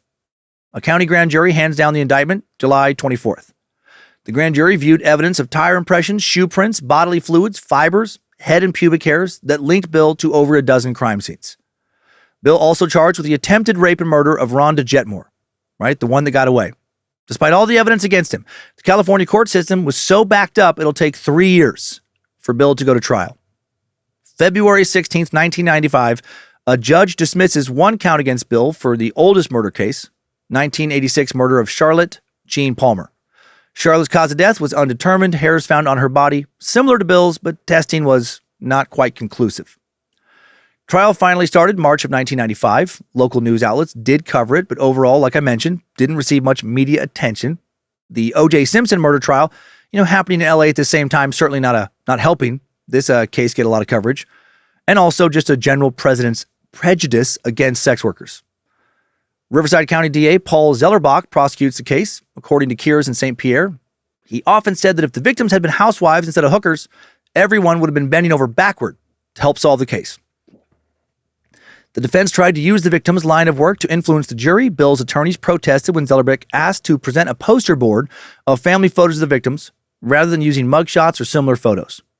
Zellerbach prosecuted the case by himself, said he agonized over the trial because his main goal was to prove the murders were connected. In other words, he had to prove Bill was a serial killer. He was disorganized at the start, but as the trial continued, he presented a strong case. He presented a mountain of evidence from the crime lab: fibers, head and pubic hairs, tire tracks, shoe prints, DNA testing of semen, leftover chili, maybe not that part, bloody knife found in the van. Also had some of the victim's property found in Bill's possession. Opening statements delivered March 27th, 1995. The LA Times reported that the prosecution's opening was dispassionate and plotting. Ouch. Zellerbach told the jury all the implements of Mr. Suff's trade were in the back of his van that night: the knife, the rope, the sleeping bag. Bill was represented by Randolph Driggs, former Riverside County Deputy DA, and Frank Peasley. The defense wanted to prove that not all the murders were linked to Bill. They wanted to portray him as an average common man who was a victim of circumstance. Okay. Frank Peasley said in his opening statement that Bill did employ prostitutes, but treated them with respect and was good to them. Why are you doing this, Frank? Do you hate women too? One big blow to the prosecution was that the critical portion of Bill's interview, when he admitted to pulling the knife from Eleanor Cesarez's chest and taking it and her clothing with him, could not be admitted in court because it occurred after he first asked for a lawyer. The prosecution presented the murders in chronological order. Most of the trial details will not be discussed because we've already covered the evidence linking Bill to the different crime scenes. Kirsten St. Pierre wrote about the trial. The trial itself was often tedious, laborious, and very technical. It seemed a torture for many to sit through, especially during the scientific evidence and DNA discussions, which seemed to many to be endlessly repetitious. Both sides expressed concern that jurors might be getting lost or bored to inattention by the subject matter. Following are highlights of some of the most important testimony. Zellerbach told the jury that shoe prints from Cheryl Coker's crime scene had the same tread pattern as a pair of Pro Wings owned by Bill. Semen found in the condom at the crime scene matched his DNA. The defense argued that the cat hair found on Cherie Passeur's body was consistent with Bill's cat, but that animal hairs, not as unique as human hairs, and one cannot reasonably conclude that the hair came from Bill's cat. Because another man's semen was found in her body, the prosecutors couldn't make a definitive conclusion that Bill was the killer also. Riverside detective Mike Hearn testified that he found 2 oversized GE Miser 95-watt light bulbs in Bill's apartment, which matched exactly the light bulb found inside Tina Leal's vagina. Neighbors and associates testified about how Bill hated sex workers. Dr. Harold Dedman identified the blood on the knife found in the van as belonging to Eleanor Casares, and the semen in some of the victims' bodies as belonging to Bill Suff. Defense argued that if Bill was responsible for any of the murders, it was likely unplanned acts of violence that occurred because the victims tried to rob or cheat him. Get the fuck out of here. Zellerbach responded to that by saying, "It is amazing how inconsistent the defense can be. Mr. Peasley says Mr. Suff did not commit any of these crimes, none. But if you think he did, it's a spur-of-the-moment rip-off second-degree murder 13 times. There's no way in God's green earth that you can have a spur-of-the-moment rip-off killing 13 times over 3 years." Exactly. March 28th, Rhonda Jetmore testifies as the first witness at the trial. Zellerbach asked Jetmore if she saw the attacker in the courtroom. She identified Suff, said, "That's the man who attacked me." Rhonda testified that her attacker said his name was Bob, but was wearing a belt buckle that said Bill. She described the attack in court, saying that she noticed Bill only paid her $1 before they were supposed to have sex. She said, "Before I could say anything to him, he grabbed me around the neck and pushed me back on the bed. While he was choking me, I had the opportunity to look at him, to look at the expression on the man's face. I was struggling, but I couldn't move. He was strong. I was scared. She fought him off by hitting him in the head with a flashlight. Fucking awesome. Ran and screamed for help, but Bill chased, grabbed her by the ankle before she got to the door. He tried to take her clothes off. Bill's glasses fell off during the struggle, and now he agreed to let her go if she would help him find his glasses." What the fuck? 1 second he's trying to literally kill her and rape her. And the next he's like, "Hey, wait. Hold up. Can you help me find my glasses? It's super hard for me to see right now. There's no way I'm going to be able to strangle you if I can't see you clearly." As they were, she starts helping him look for his glasses. What is happening? As they're looking for his glasses, she calls him Bill. He responds. And then she escapes when he goes to grab the glasses that she spotted. Oh my God. Bill's ex-girlfriend Bonnie Ashley testifies April 24th, 1995. He testified that Bill occasionally drove her white Toyota station wagon. Earlier, Rhonda Jetmore testified that the attacker was driving a similar vehicle. Bonnie testified about her relationship with Bill. Said she normally went to bed between 8 and 10. She would not have known if Bill was taking her vehicle out at night after that. Bill initially told her that he worked at a Texas prison, but his parole officer later forced him to tell the truth. He convinced Bonnie he was innocent of murdering his daughter, said that his wife or one of the neighbors must have done it. Bonnie testified that the police almost mocked me when she told them that Bill was not violent with her. Bonnie testified, "The person I knew was extremely kind to help with my elderly grandmother. When nobody else was there, he was there. He was helpful in the church. He was helpful to me. He took care of me when I was sick. He wasn't mean. I mean, he loved little animals. And I thought he loved children. He never hit me. He never swore at me.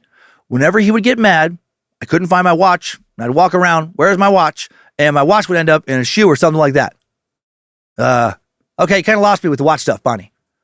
Maybe Bonnie was between 90 and 100 years old. Seemed to kind of go off the rails a little bit at the end there.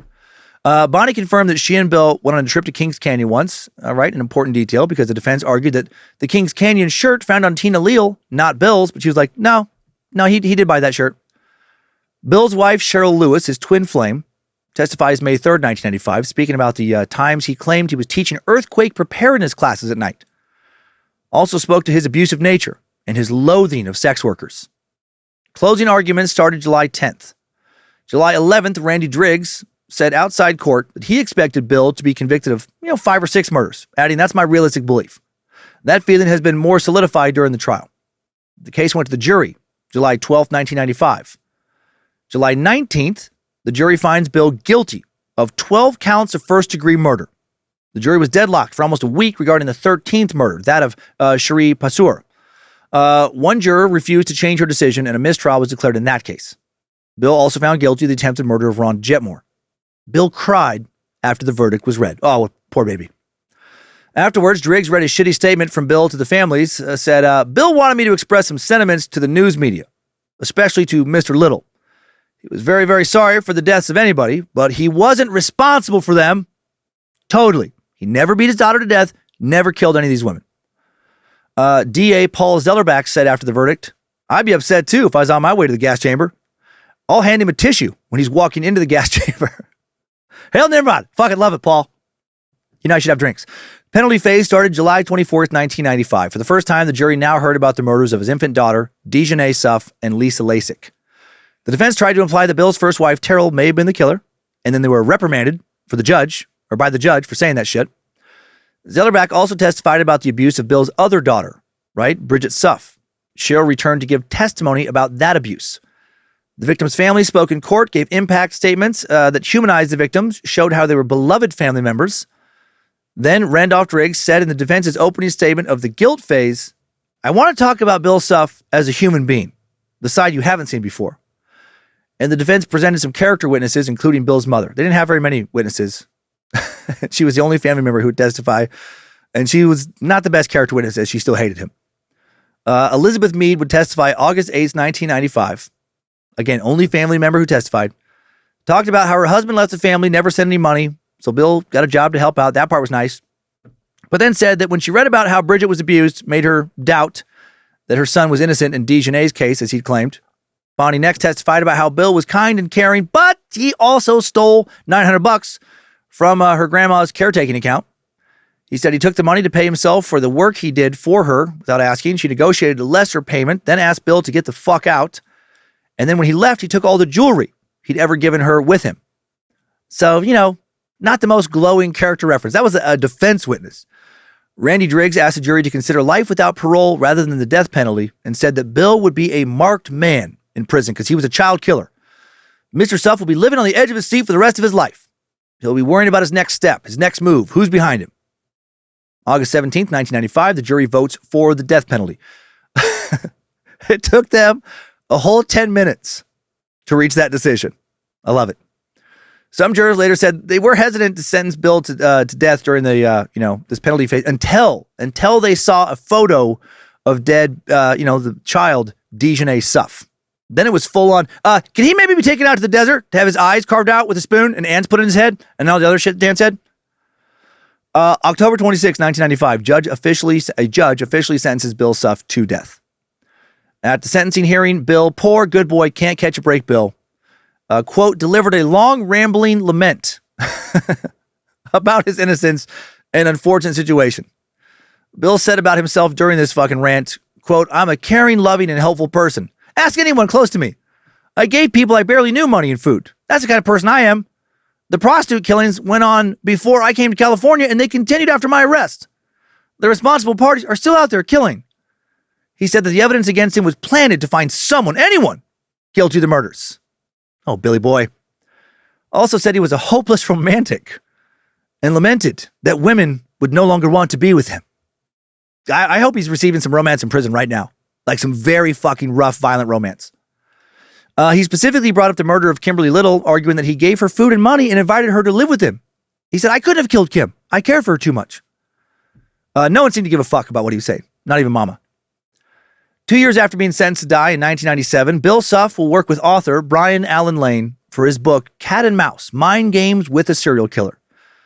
This book contains not only crime scene photos and details, fucking terribly disturbing photos. I didn't even realize they were in there. I was looking for some other stuff. And I was like, son of a bitch. I can't unsee that. Also contains some original short stories and a poem written by our sweet, sweet Bill. And yes, I would like to share some of his work with you.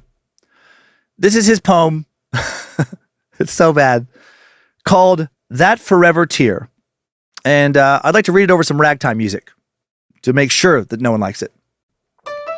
And loving you with my heart, I'm holding you so close to me and marvel at the sight I see.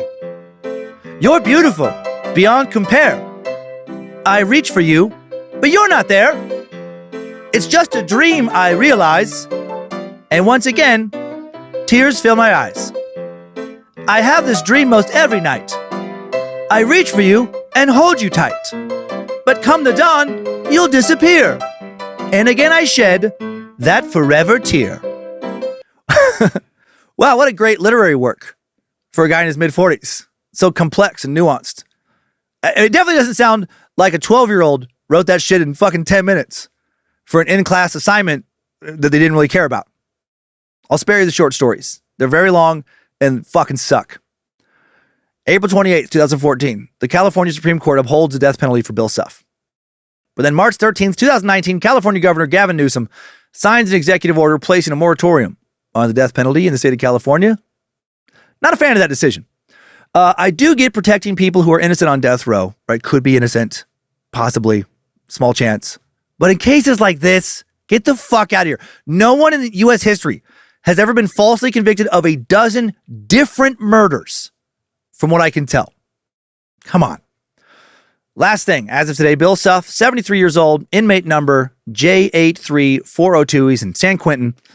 Sources don't say that he and Cheryl ever got divorced during the last 30 years, but there's not a mention of them still being married. I'm going to assume that they're divorced. I'm going to assume that his twin flame filed divorce paperwork once he was sent to death row. Still incarcerated on death row and at San Quentin despite the moratorium, where sadly, I guess he comes across as a real gentle soul, incapable of hurting a fly, and is well liked by many of the guards and other prisoners. Good job, soldier. You made it back. Barely.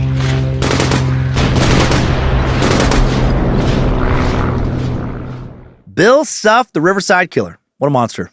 Suspected of at least 19 murders between 1986 and 1991. Convicted of 12 of those murders. Almost convicted of 13. Sentenced to death. He did kill at least 13 people. He was convicted of beating his 2-month-old daughter to death before these final convictions. Little Dejanay Jean Suff nearly beat 2 other children to death as well. When he wasn't beating the shit out of his babies or any woman he was in a relationship with, Suff targeted sex workers, almost all of them in Riverside County, California. He was a cowardly predator who preyed on vulnerable people. 2 teenage brides, 3 babies, women struggling with drug addiction and or homelessness, many of them very physically small women. I would fucking love to see him get a taste of his own medicine, right? Get left in a cell with someone so much bigger and stronger than him, someone who hates him as much as he hated his victims. Like most, I think, of these dirtbags, he just will not admit what he's done and who he really is to this day. Probably gets off and feeling like he's tricking all the stupid people around him who fall for his gentle, nice guy act. I hope that at least he can't trick himself. I hope deep down in his private moments, of which he has so many now, he does really, truly know who he is. And I hope he fucking hates himself for who he is.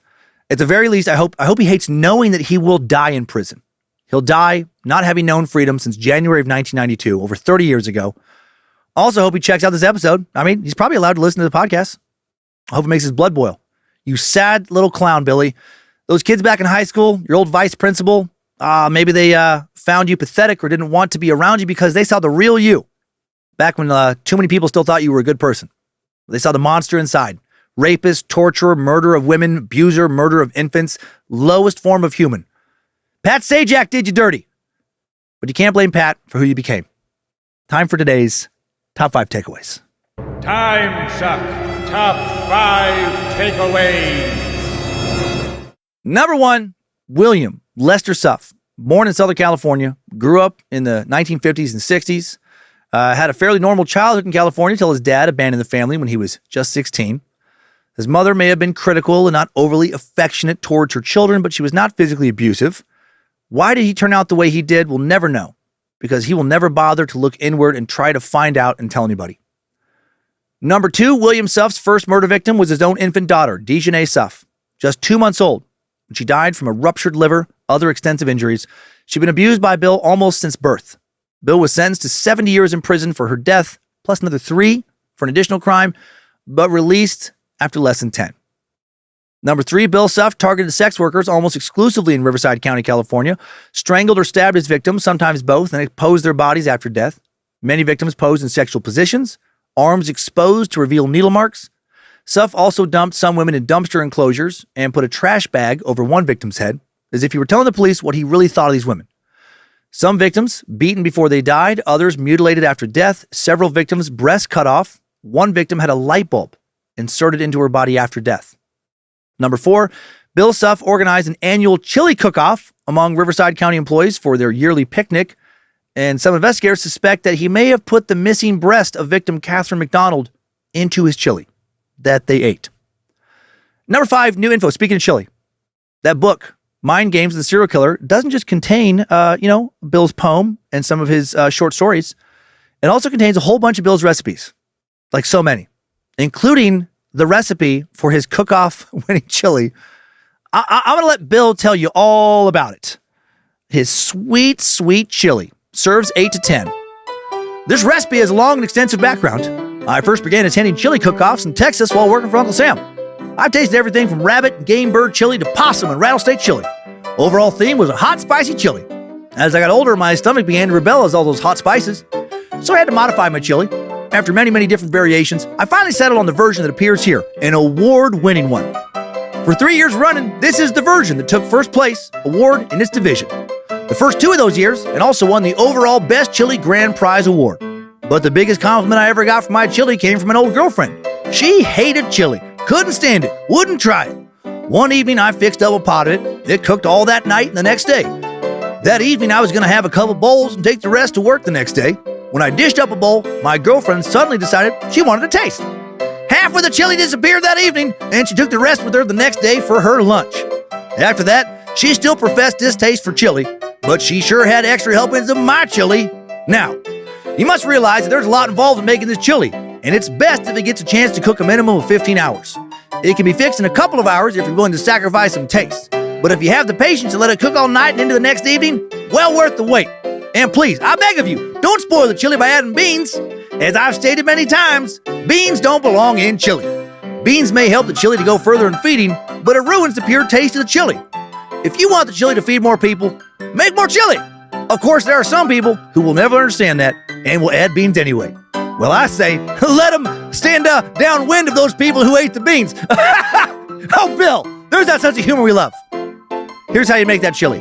Ingredients: half-pound lean green beef, quarter-pound stewing beef, cut to bite size, quarter-pound shredded beef, cut to half bite size, quarter-pound ribeye steak, cut to half bite size, maybe also 1 human breast. That's not what he wrote. 16 ounces tomato puree, quarter cup sweet pickle relish, 2 tablespoons malt vinegar, 2 tablespoons lemon juice, half cup Budweiser beer allowed to go flat, half hickory smoked barbecue sauce, half cup Hunt's ketchup, 4 tablespoons Helping Best Foods mayonnaise, 2 tablespoons Helping French mustard, 6 tablespoons Country Crock tub butter, 2 packages Lowry's chili mix seasoning, 1 large tub Fritos corn chips, 1 small green bell pepper chopped, 1 small stewing onion diced, half cup green olives with pimentos quartered, 8 large fresh mushrooms sliced and quartered, 1 large jalapeno pepper diced, 3 bay leaves crushed 2 cups, sharp cheddar cheese shredded, 2 tablespoons chili powder, 1 tablespoon cornstarch. God damn, I didn't know there was gonna be this many ingredients.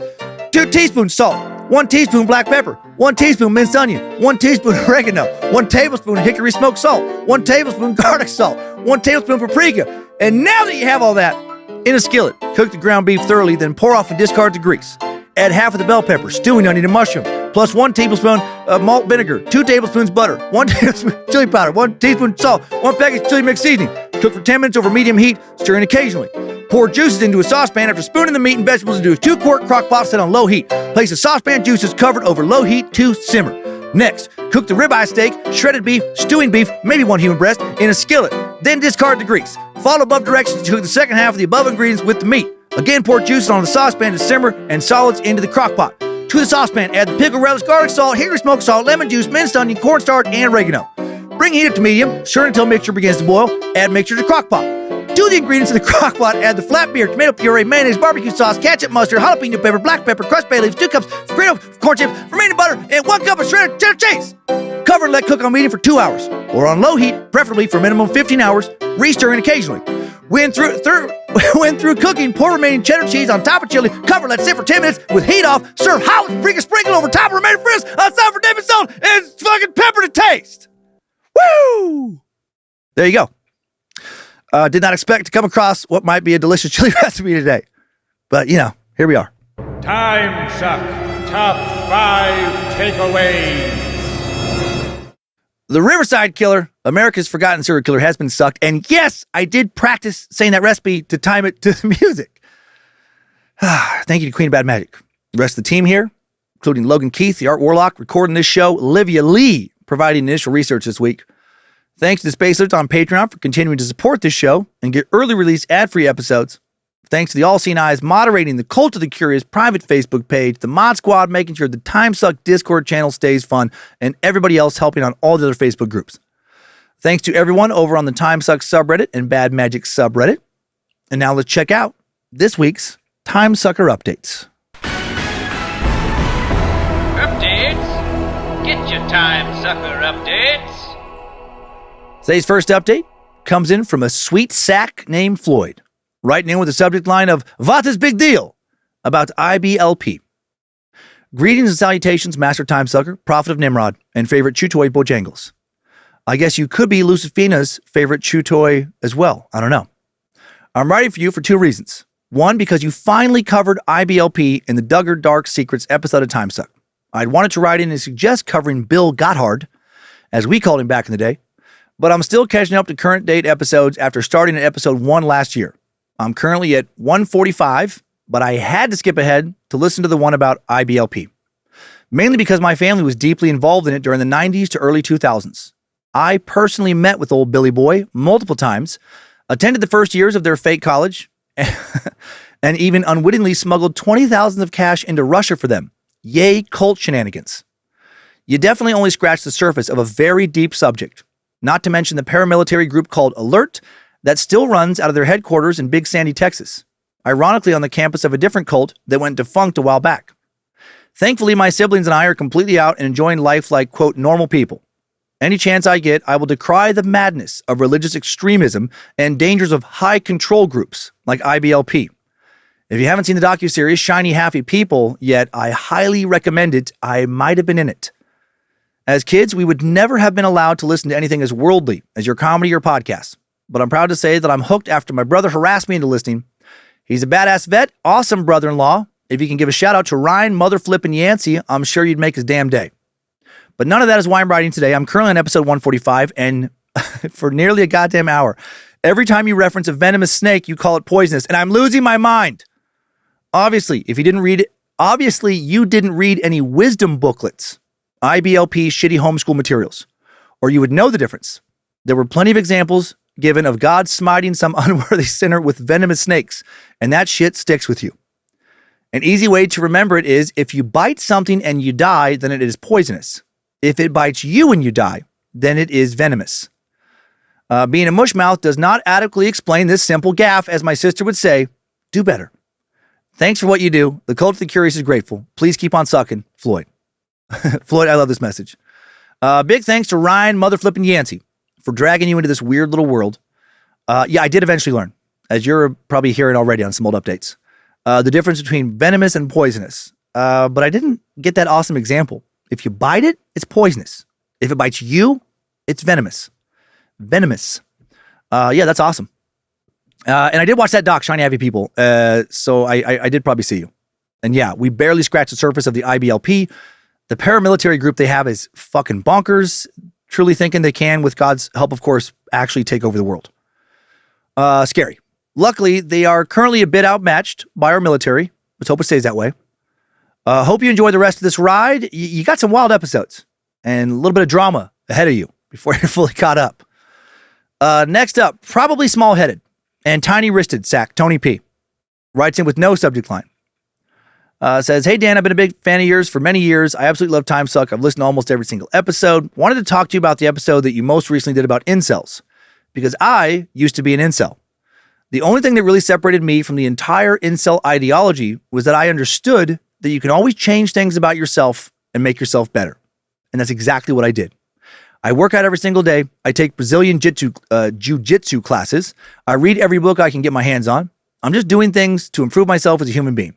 And I'm happy to say that now I have a girlfriend and we've been in a very serious relationship for what's going on 3 years. And I couldn't be happier. Hail Nimrod, hail Lucifina, glory be to Triple M. I have a theory about incels. You see, I myself have Asperger's syndrome, and so did Elliot Rodger. I don't have any data to back all this up, but I'd be willing to bet you any amount of money that if there was ever some kind of mass psychological study on incels, we would find out that the vast majority of them are on the autism spectrum. I say this largely because people like myself with autism struggle with really anything that involves anything that has to do with interacting with other human beings. People with autism have very little understanding about how relationships work. I certainly was this way for many, many years, which is why you have this entire incel ideology trying to explain away the reasons for you not getting laid. Anyway, Dan, I absolutely love all you do. Keep on sucking. I'm looking forward to listening to Timesuck episodes for many more years to come. Yeah, I hope so. Tony P, did you just dick mock me? I think you might have just verbally dick mocked me. Or maybe you info mocked me. You definitely didn't skull mock me. Not with this Frankenstein head. Thank you for writing in. Good for you. Living proof of how, continually working on yourself can, almost always lead to good things. I would say always to some degree. Enjoy your Lucifina. Treat her so much better than our Billy today, William Suff would. And regarding the autism spectrum, yeah, I bet you're right. It would be cool if high schools had classes for people who do struggle socially on things like how to respectfully and successfully date, right? Those classes would be great for, kids who don't have parents at home guiding them in that way. I think it's kind of weird that we don't have that. I mean, dating is such a big part of life for so many people, most people, almost all people. And, most of us get no real education in the basics of how to do that. I'm sure those classes would piss off some parents, but I also think if done right, they would lead to so many people being so much happier. Thank you again, Tony. Don't break me with an arm bar or some shit if we ever meet. I'm a bigger guy. I look like I could probably take some damage, but I'm very stiff and breakable. Our next update comes in from Super Thoughtful Sack, Sophie R. Writing in with a subject line of thoughts on inceldom and isolation. A lot of cool info coming your way now.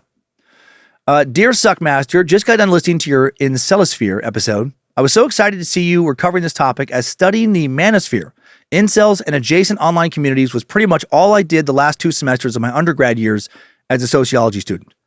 I ended up submitting a thesis research proposal on suicidal ideation within incel communities, and it was approved.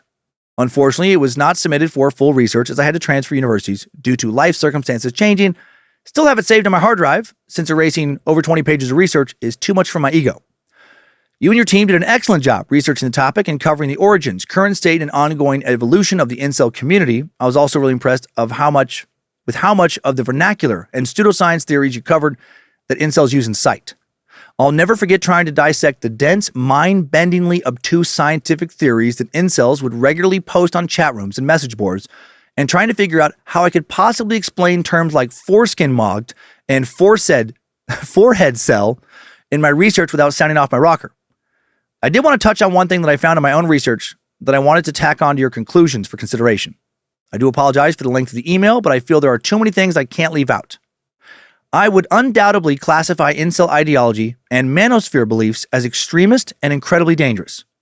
While it's easy to get lost in the ridiculous labels, jargon, and lack of reason present within the incel community, the biggest thing I was alarmed by was the readiness and propensity for violence against themselves and others, primarily women, as well as the active encouragement to isolate, insulate, and alienate themselves from, quote, normies, and the pressure present to allow themselves to be indoctrinated by manosphere ideology. Therapists were often compared to KGB agents, seriously, and therapy was referred to as psychological occupation. Most incels I came across were very suicidal and would actively encourage other incels to harm themselves or take their own lives, sometimes labeling these posts as rope fuel. They would often tell other incels to post their suicide or self-harm online for proof of their devotion to the cause. Even saying that this is how you achieve true martyrdom and Elliot Rodger status. I know that the logic of this doesn't make any sense, but as you discovered in your episode, not much of their logic does make sense. It's all an incredibly slippery slope towards actively planning and seeking out physical revenge towards women and others in society they think have inflicted forced celibacy upon them. While it's easy to say that the earth would be better off without these people and call it a day, I would argue that the insulation and alienation of this group is what makes it so dangerous to the general public. even comparable to terrorist groups in some circumstances.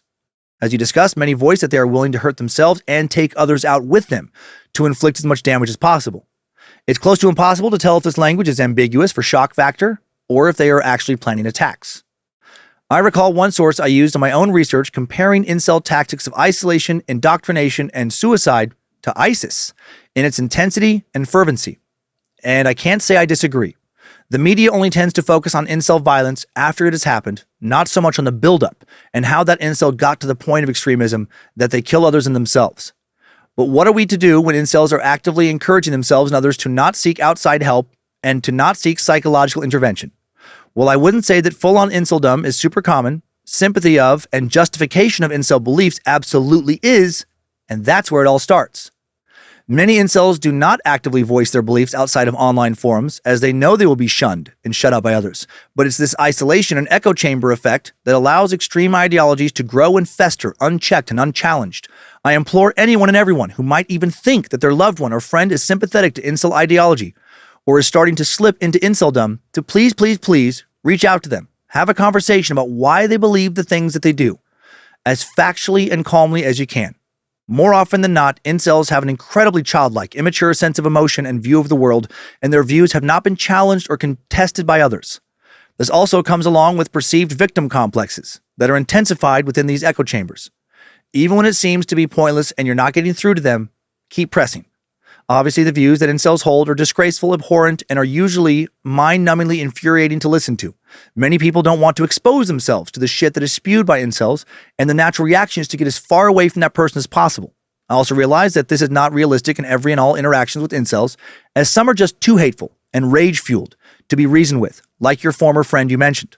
But I promise, if you are the reason why even one would-be incel questions or stops themselves even a little bit from diving deeper into the manosphere, you are helping prevent further indoctrination and isolation within these fucked up communities and potentially saving innocent lives later down the line. We as humans cannot just stand by and let it all go unchecked. And we cannot and should not wait until incel-related violence has already occurred to try and put a stop to it. And if you feel that your unfriendly neighborhood incel is a threat to themselves, you or others, don't hesitate to report them. Make it your business. Make it your problem.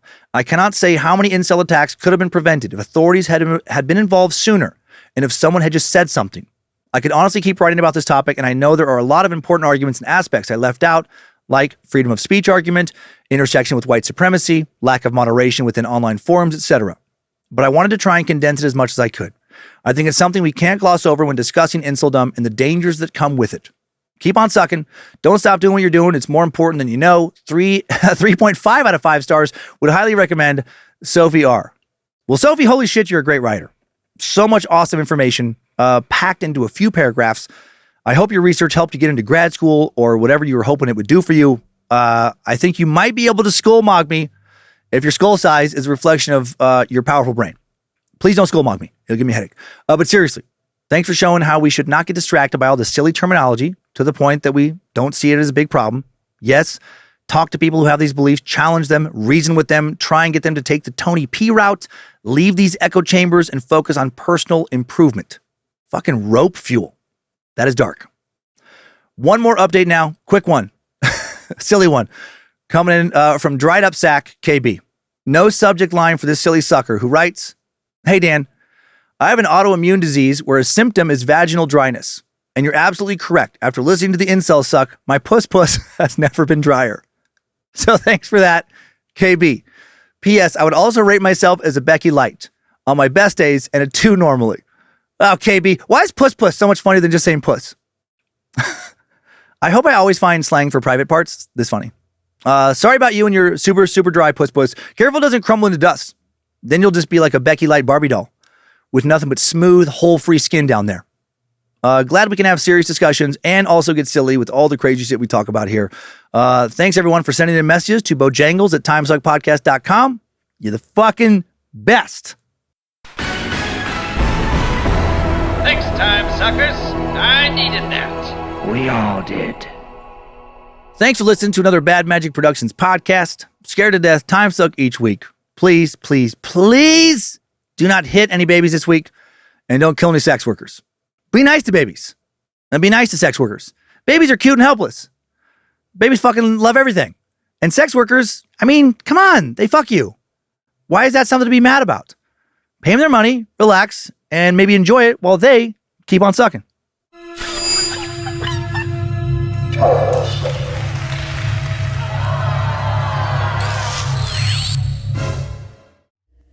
Mad Magic Productions.